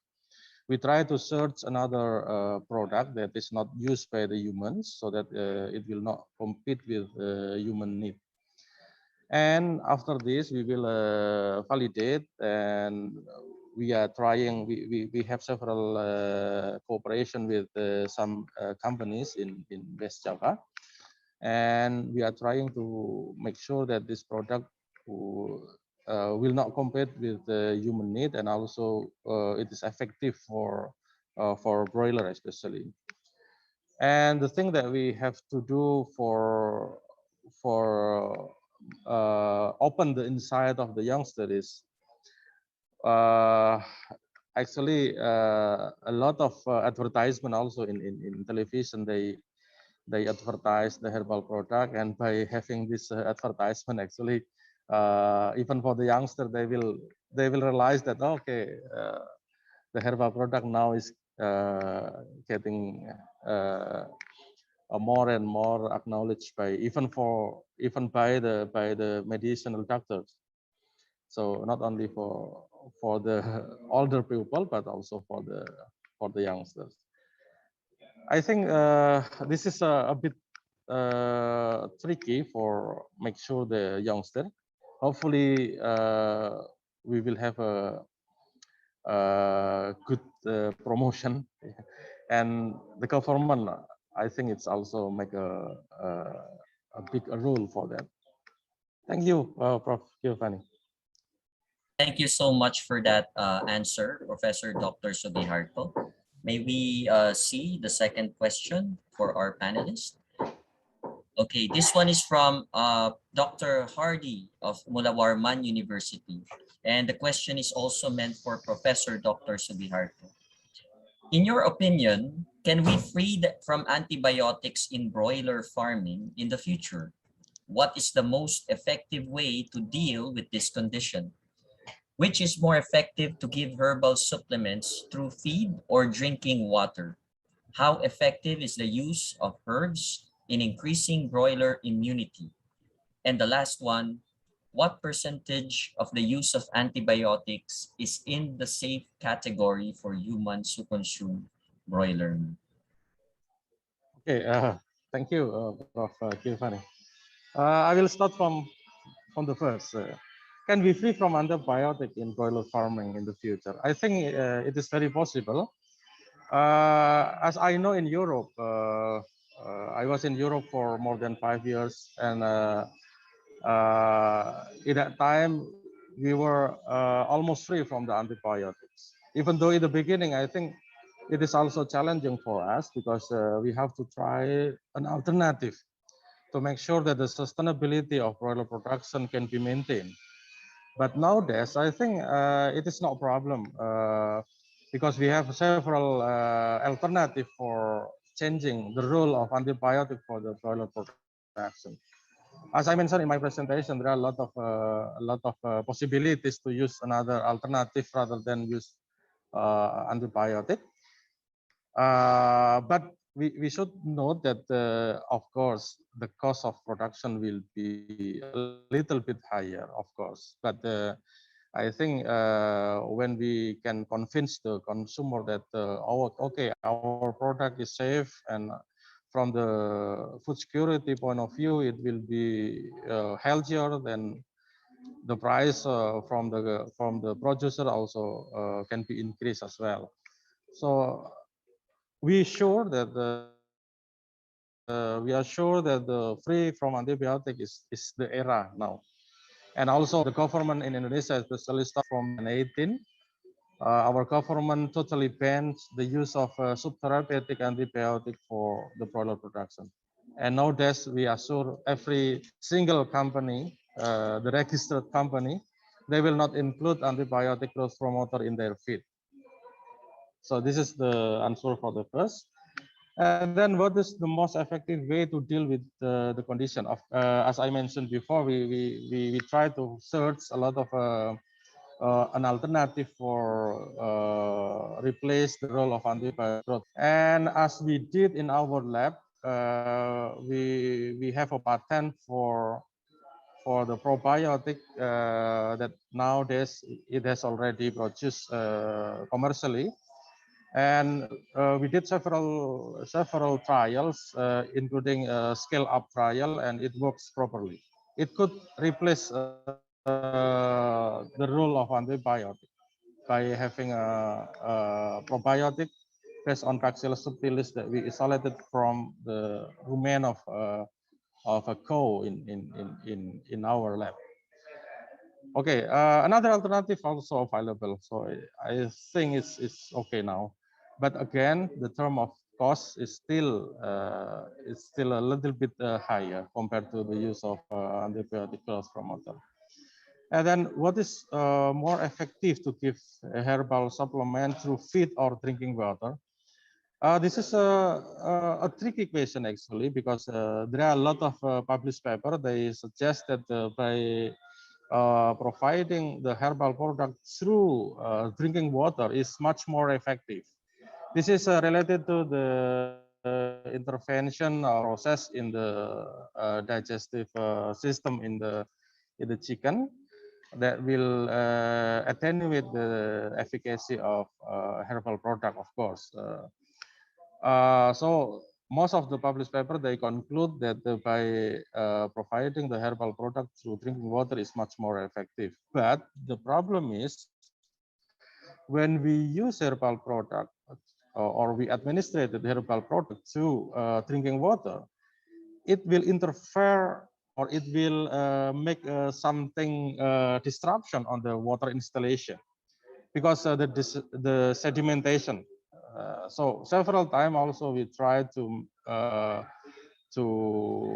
what you call to use herbal product to drinking water, and because the herbal product will sediment in the bottom, so most of the chicken will not consume this properly. That's the challenge.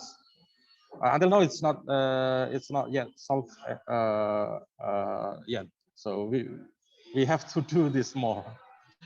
Okay, and then percentage of the use of antibiotic in the safe category for human who consume broiler meat.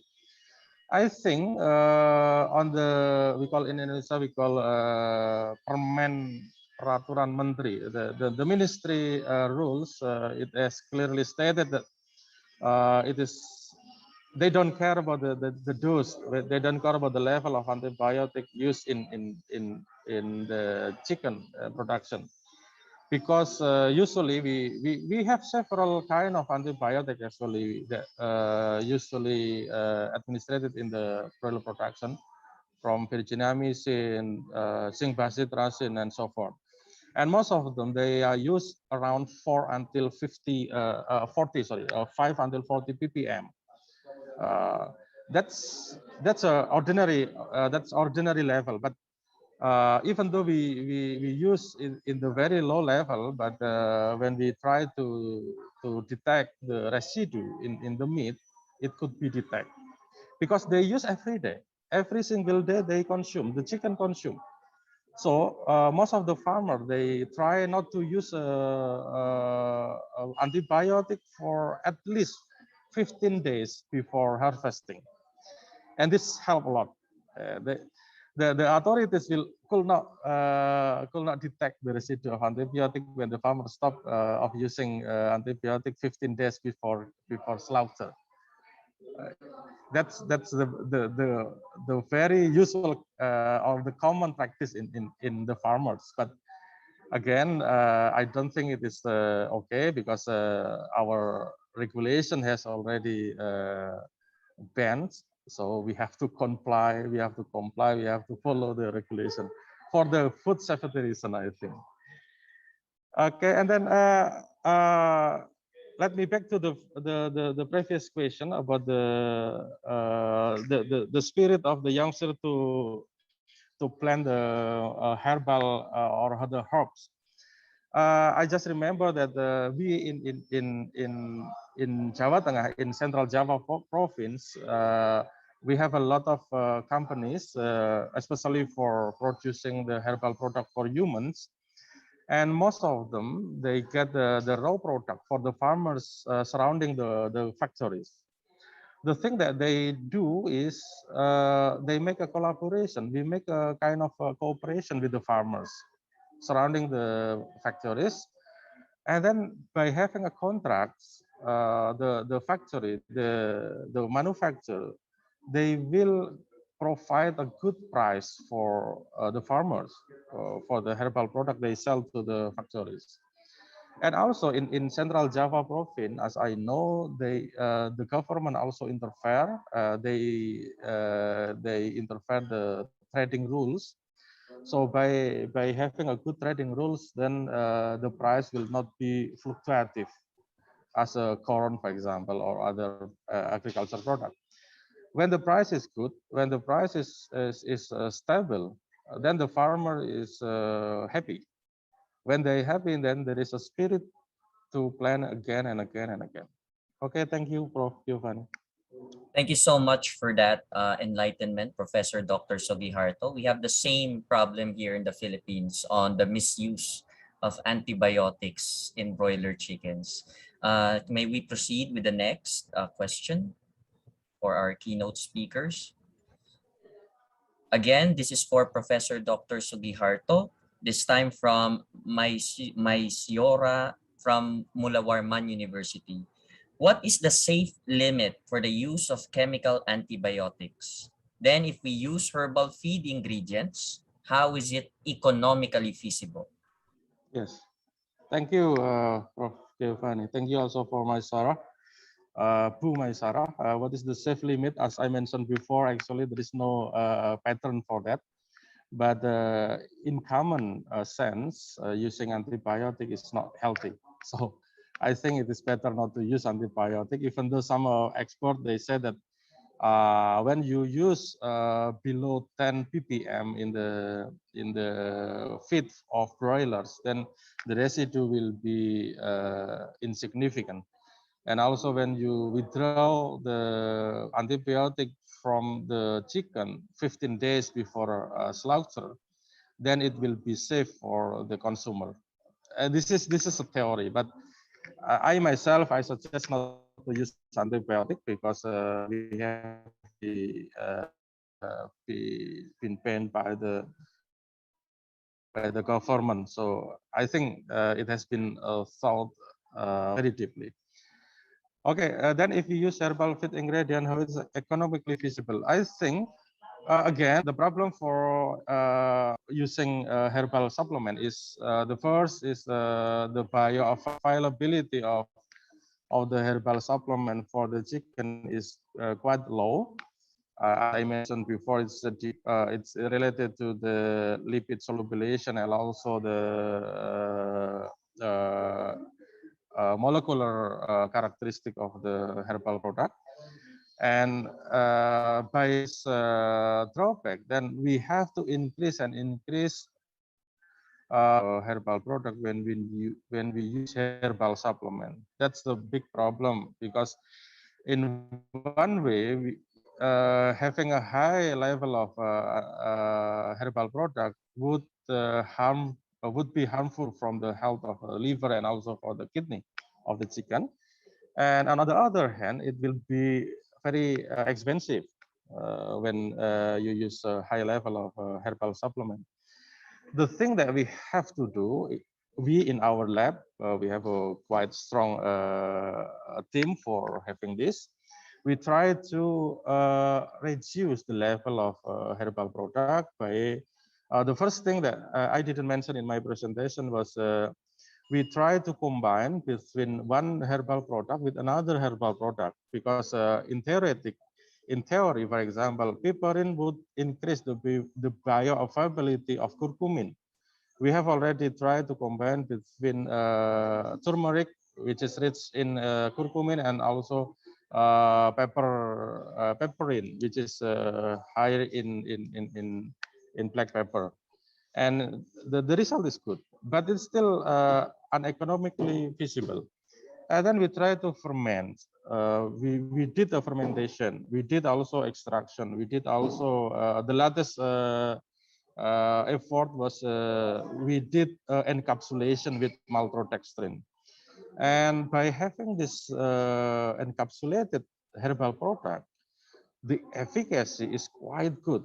It is very, very promising. But the problem is this technology is quite new technology, and it needs a high effort and high cost. Therefore, in our lab, we are still struggling to reduce the cost, and we try to modify the technique so that it will be good in terms of quality, but we still reduce the cost of production. I think that's a big challenge for us who is working with the herbal product, Professor Giovanni. Thank you. Thank you so much, Professor Dr. Sugiharto. May we see the next question? Okay, this question is this time for Professor Shamala Marimutu from Alam AA and AHS Jawatenga.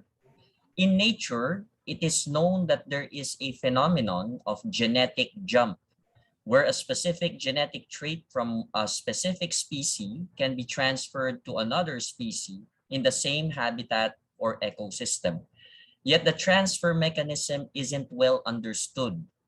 In mitigating the risk of unwanted genetic jump from a GMO organism into other organisms in the ecosystem, what biosafety measure could be implemented, with a note that the transfer mechanism itself is yet to be understood? Professor Marimutu? It's a good question, actually. So what I would understand from here is that the genetic transfer from one to another.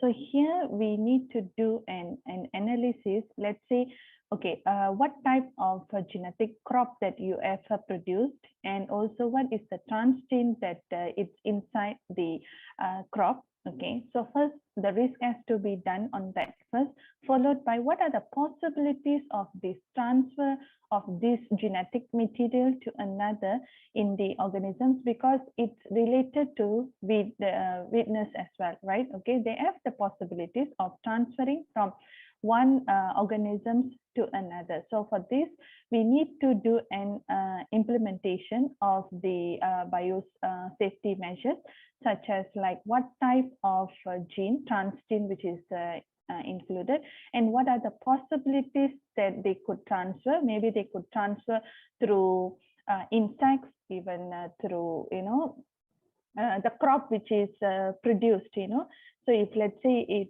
as the seed, okay, the seed, which is the GMO seed, how it could transfer from one, it can transfer through beans, through insects to another specific organism. So this kind of risk analysis as well as assessment must be done here in order to mitigate the risk. Okay, thank you for that answer, Professor Marimutu. For the next question, please. Again, for Professor Marimutu, this time from Cadiz Mugiono of Mula Warman University. He has two questions. One, is there any scientific evidence regarding the negative impact of GMO to human health, for instance, allergy? The second question is, in the case of modified plant resistance to insect pests, can this resistance be broken by insects? Thank you. Thank you, sir. Okay, for the first question, so far there are no any scientific evidences as proven But one product that I've explained during my presentation has withdrawn because this product, which are animal feed, has been the gene which they have introduced contain allergens. So they have to withdraw this product because the probability of gene transfer from the animal to human, even though it's low, but it's there.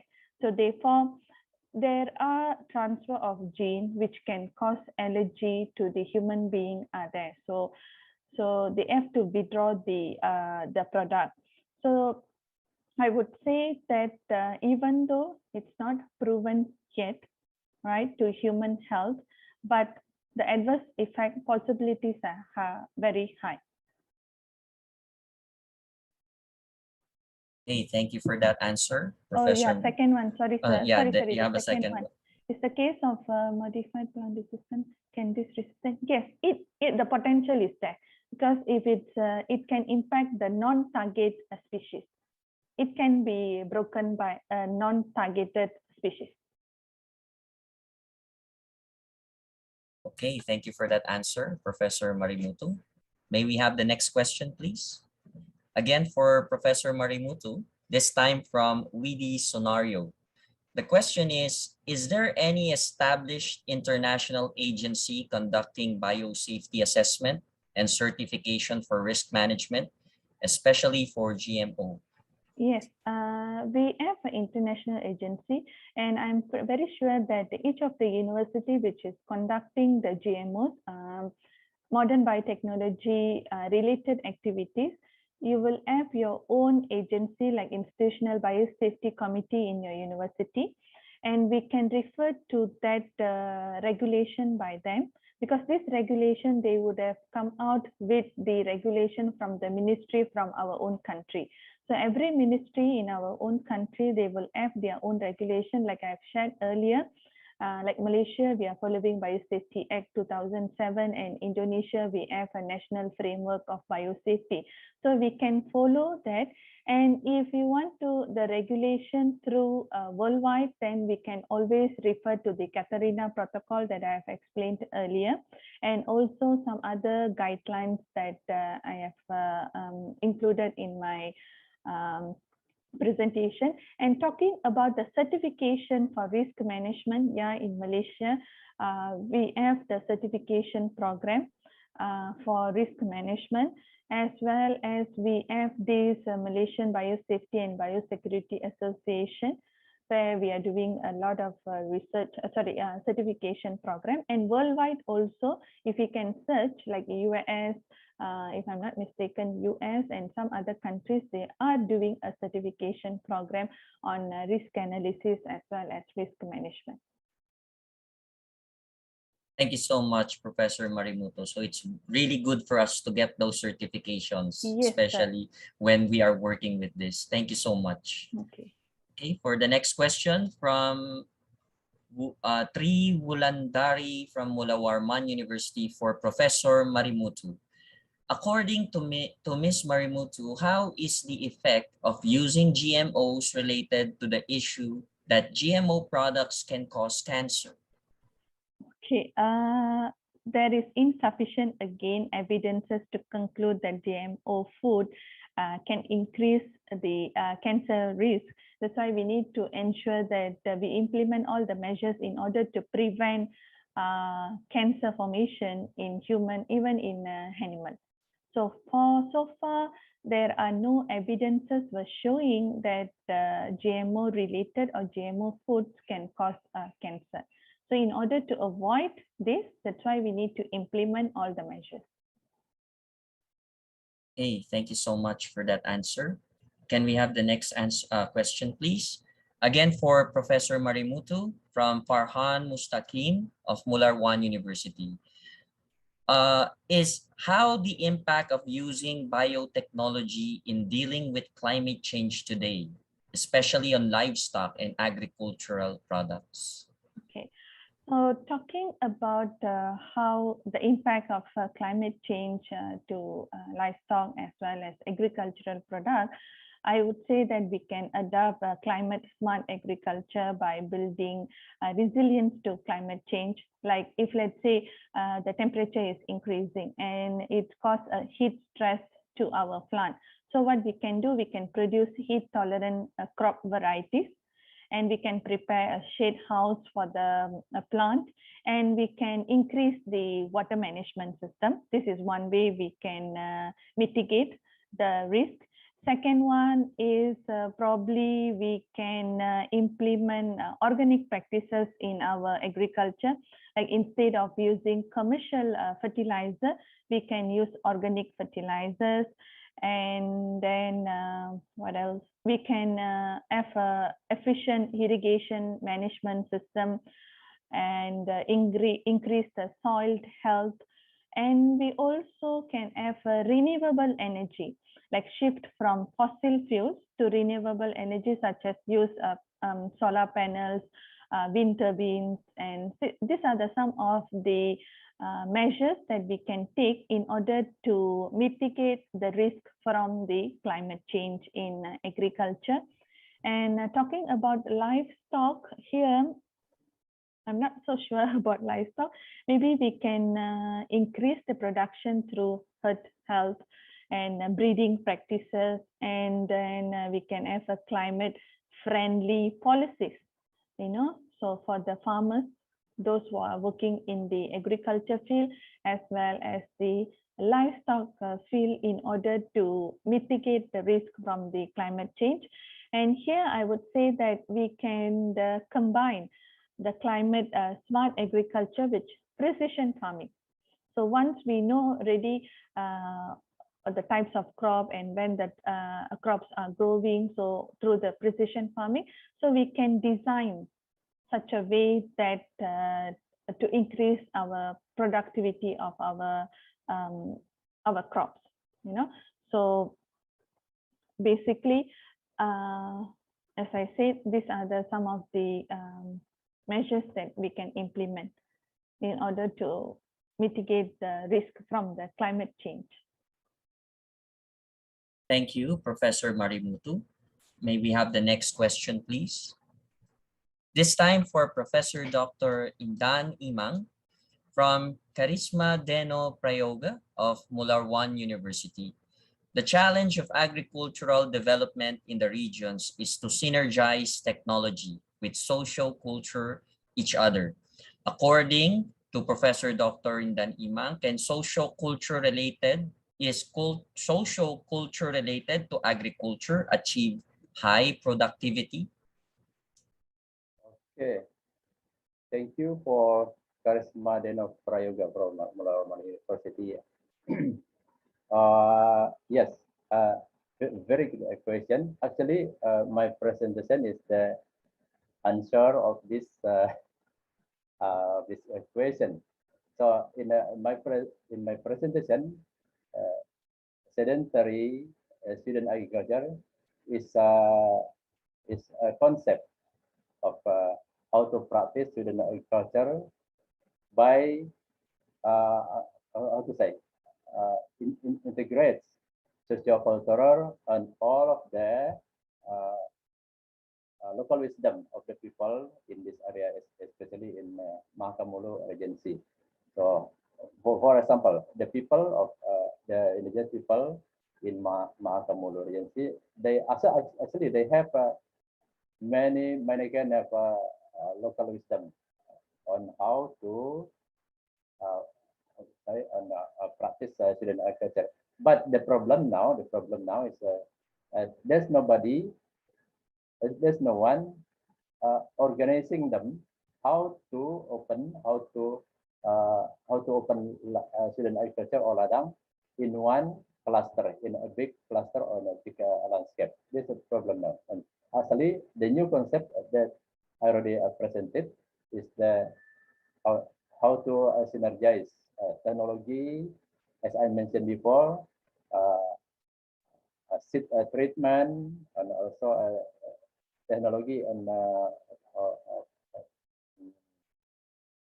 pest integrated pest control, yeah, something like that. So actually, my presentation is how to synergize, how to integrate this science with local wisdom. Yeah. And in my presentation, I already show that it can improve or it can increase the productivity of land from 1.5 or even less, 1.1 to 2,000 kilogram per hectare, or even more, maybe 4 ton per hectare per year, because in this new practice, the student farmer will planting and harvest 2 times a year. So the land productivity will be higher, from 1 ton to 4 ton per hectare per year. Thank you. Thank you so much, Professor Dr. Indan Imang. May we have the next question? This time from Fitri Ulan Sushi in Mulawarman University for Professor Dr. Indan Imang. The Sweden agriculture cultivation pattern does not cause any impact, according to the lecture, such as environmental damage, because there is a process of land clearing by burning the land. Okay, as I mentioned before in my presentation, for in Sweden agriculture, burning the land is a must. Should be done. Without burning the land, the farmer will not get organic fertilizer from biomass. That's why burning is very important in the process of student agriculture. Of course, yeah, it causes impact to the environment, but the question now is how to minimize the impact or the negative impact of the burning. For the people, the indigenous people of student agriculture, they have local wisdom how to avoid the fire to spread out to the surrounding forest. They usually make we can say buffer zone. So before they burn the land, they make a buffer zone. So when they burn the land, the field, the fire is not spreading to the surrounding forest. So this is a strategy to minimize the negative impact of the burning. So yeah, the other advantage of to burn the land is yeah, of course it is low cost, because they don't need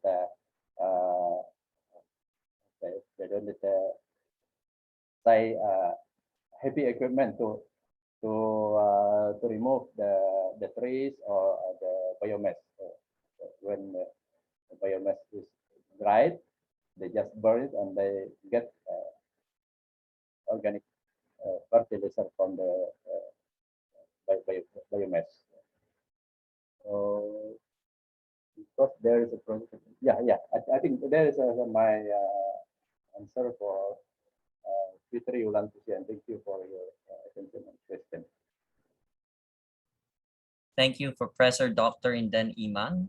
And the next question is from Azra Nurul Fira from Mulawarman University to Professor Dr. Indan Imang. Mahakam Ulu is one area that still faces challenges related to accessibility, but has a lot of potential in the agricultural sector. According to Professor, with this Sweden agriculture pattern, can plants other than rice apply this pattern? Yeah, okay, thank you, Sahara Nurul Fira. Yeah, she is from Hagamulu agency. Okay, yeah.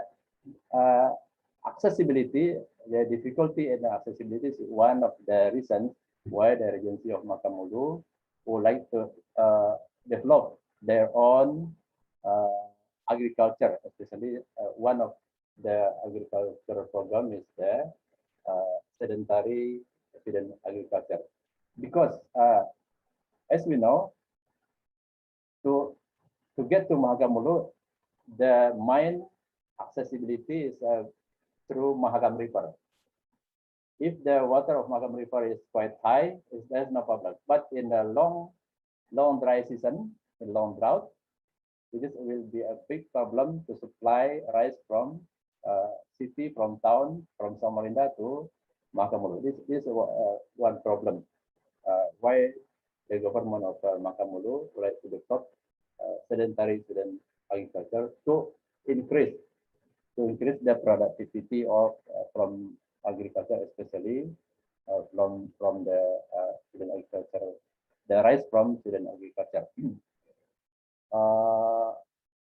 Can plan other than rice apply this pattern? Yes, as I mentioned in my presentation, in the new concept of sedentary student agriculture, the farmer not only planting, not only grow rice in this new program, but they can also raise livestock like chicken or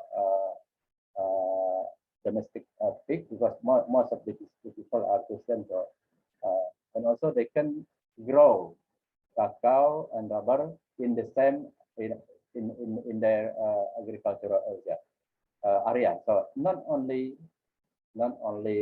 rice, but also other agricultural products as I mentioned, livestock, cacao, vegetable, and also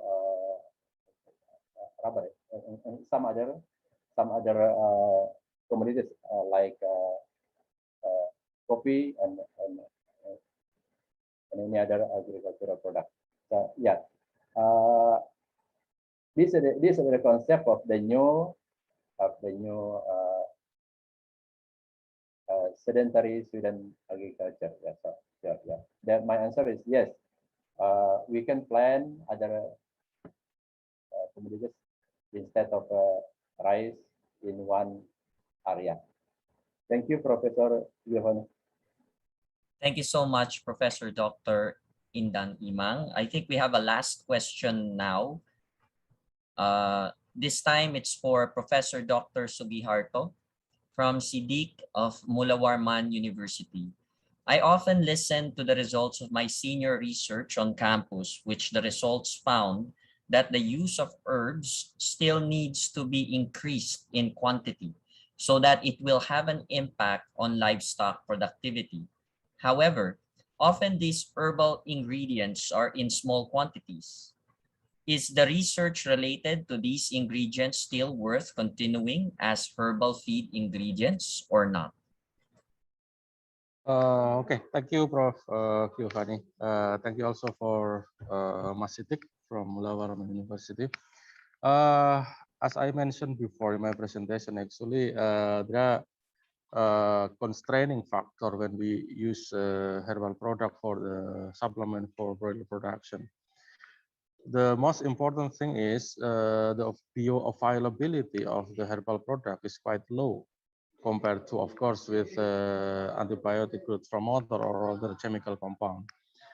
And this low bioavailability need us as a farmer, for example, to increase the efficacy of the herbal supplement by increasing the level of herbal product to be supplemented in the feed or in drinking water.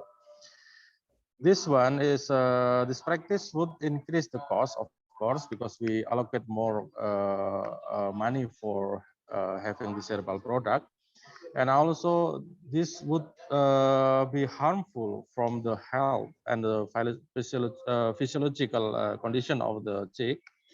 Because we did some experiment, we found that a higher level of a herbal product or plant-derived product would increase the pathologies of liver and also kidney of the chicken. And also there is evidence we found last year that we use even for algae. We use Spirulina platensis. In the higher level, it would interrupt the erythropoiesis, the production of erythrocyte in the liver and also in the system of the chicken. Therefore, we have to respond this because the problem we has already identified that the low bioavailability is one of the most problem in having herbal product as a supplement. Therefore, we tried several effort, as I mentioned in my PowerPoint presentation. We can extract, we can combine with other active compound, and also we can ferment. We did fermentation for the herbal product, and also we can acidify. We can also encapsulate. The latest we did in our team just recently last year, and compared to other technique, the encapsulation and extraction. First, we extract the herbal product. We got the extract powder, and then after we got the extract powder, we encapsulate this powder with the extract with the cheapest compound. Actually, we use maltodextrin. And then we provide for chickens, and we found it's a very good result. But still, when we calculate the income over feed cost or the revenue, still it is much lower, the income, compared to when we use antibiotic growth promoter. But still, the research on this subject is, I think, it is still very worth it, because I have some collaboration with industry, and most of the industry side that nowadays, I think, because Indonesia is one of the most important producer and the biggest producer for plant product, and I think, and it is also renewable. It means that we can plant every time when we want to harvest. So that I think from the sustainability point of view, and also from the cost, because when we massively plant the herbs in our land, then we can massively produce, and also it will decrease the price. So in terms of price, I think we can lower down the level by investigating a new technology. For example, we can use encapsulation technique with a cheaper cost. We try nowadays. We are trying to find a good technique to lower down the price of the encapsulation, and then also we also try to find another source of herbal product, because we are very rich with the plant. So maybe not only turmeric, not only ginger, not only as a conventional herbs we use, but maybe one of my colleagues also just found that by having leaf, particular leaf in Semarang, we can use this extract of leaf as an antibacterial agent for also the immune enhancer for the chicken. So let's say for the student and also for the junior lecturers, still we have a very good chance to research on a herbal product, because this is our strength, because we are producer out there. I think that's my answer, Professor Giovanni. Thank you very much. Thank you so much, Professor Dr. Sugiharto. And on behalf of the Working Committee of the second ICTAF conference, we thank you so much, keynote speakers, for sharing your expertise to our participants. May we now ask the MC to provide us the certificate, so we can provide the certificate to our esteemed keynote speakers for today.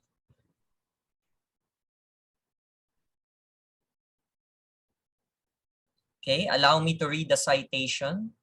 This certificate is honorably presented to Professor Dr. Sugiharto, SPT, MSc, PhD, as invited speaker for the International Conference, The Sustainability of Tropical Agriculture in the Changing World, Samarinda, September 7, 2021, signed by the Dean, Professor Dr. Rus Diansya, and Committee Chair, Dr. Ari Wibowo. Thank you, Professor Dr. Sugiharto.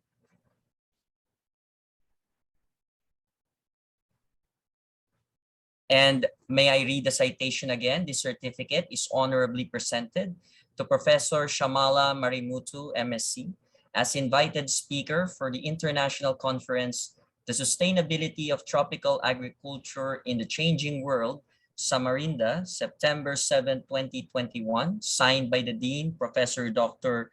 Rus Diansya, and Committee Chair, Dr. Ari Wibowo, PhD. And this certificate is honorably presented to Professor Dr. Indan Imang, MP, as invited speaker to the International Conference, The Sustainability of Tropical Agriculture in the Changing World, Samarinda, September 7, 2021, signed by the Dean, Professor Dr. Rus Diansya, and Committee Chairman, Dr. Ari Wibowo, PhD. To all of our keynote speakers, we again express our deep thanks. Terima kasih. And for our participants, please do not forget to log in to the link provided for your attendance for this conference. Thank you so much. And from the Philippines, maraming salamat po. Mabuhay. Terima kasih, Prof. Terima kasih, Prof. Terima Giovanni. kasih. Thank you very much. Prof. Thank you, Samala. Thank you, Samala. Kamera saya Thank bermasalah, you. tidak bisa buka ini. Ya. Terima kasih, Prof. Dan. Thank you so much. Yeah. Thank you. Welcome. Samala, maybe we can meet sometime in the future. Yes, sure, Prof. Thank you. Thank you. Yeah, you're welcome. Pak Sugiharto di Malang ya? Saya di Undip, Pak, di Undip, ya, Semarang, Prof. Semarang, ya.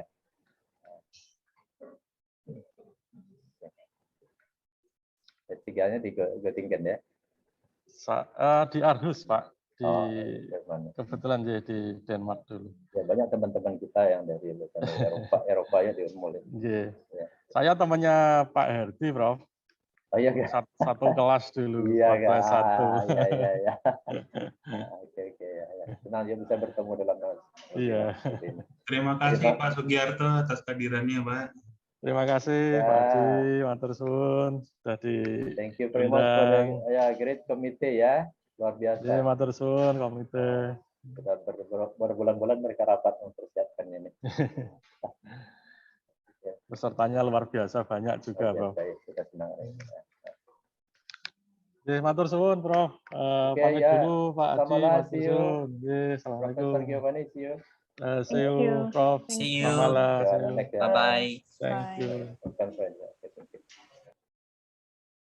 Thank you so much for no less interesting discussion than the previous one by our invited speakers.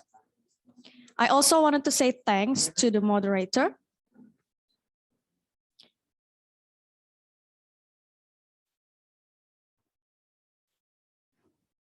Our moderators are Professor Frederick Masangkai from Far Eastern University of Philippines, Professor Krishna Purnawan Chandra from Mula Warman University of Indonesia, Assistant Professor Giovanni de Jesus Milanes from Royal and Pontifical University of Santo Tomas of Philippines, and Mr. Fikri Ardani from Mula Warman University of Indonesia. As a thanks, we would like to give certificate awards for our moderators. The certificates will be given by Vice Dean of Faculty of Agriculture of Mula Warman University of Indonesia.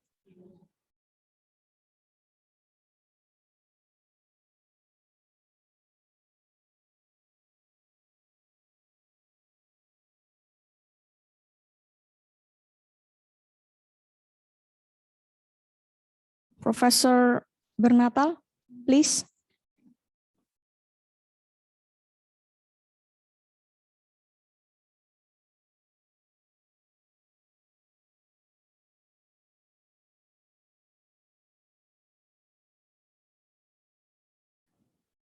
Okay, so please, Mr. Ari Wibowo, to give the certificate to our moderators.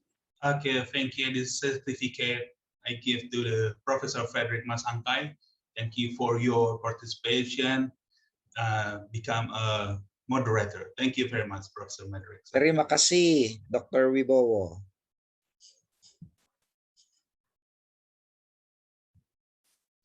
And then this certificate I give to the Professor Dr. Insinyur Krishna Purnawan Chandra. Thank you for your participation during the discussion session. Recording and stopped. Thank you. Recording in progress. And this certificate I give to Professor Giovanni de Jesus Milanes as a moderator. Thank you for your participation. Terima kasih, Professor Ari.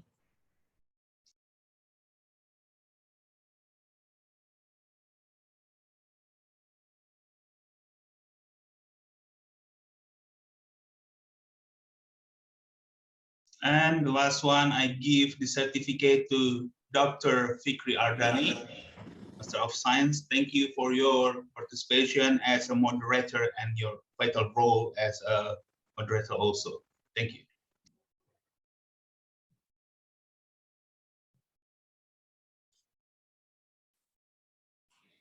Once again, thank you for the invited speakers for attending our conference today.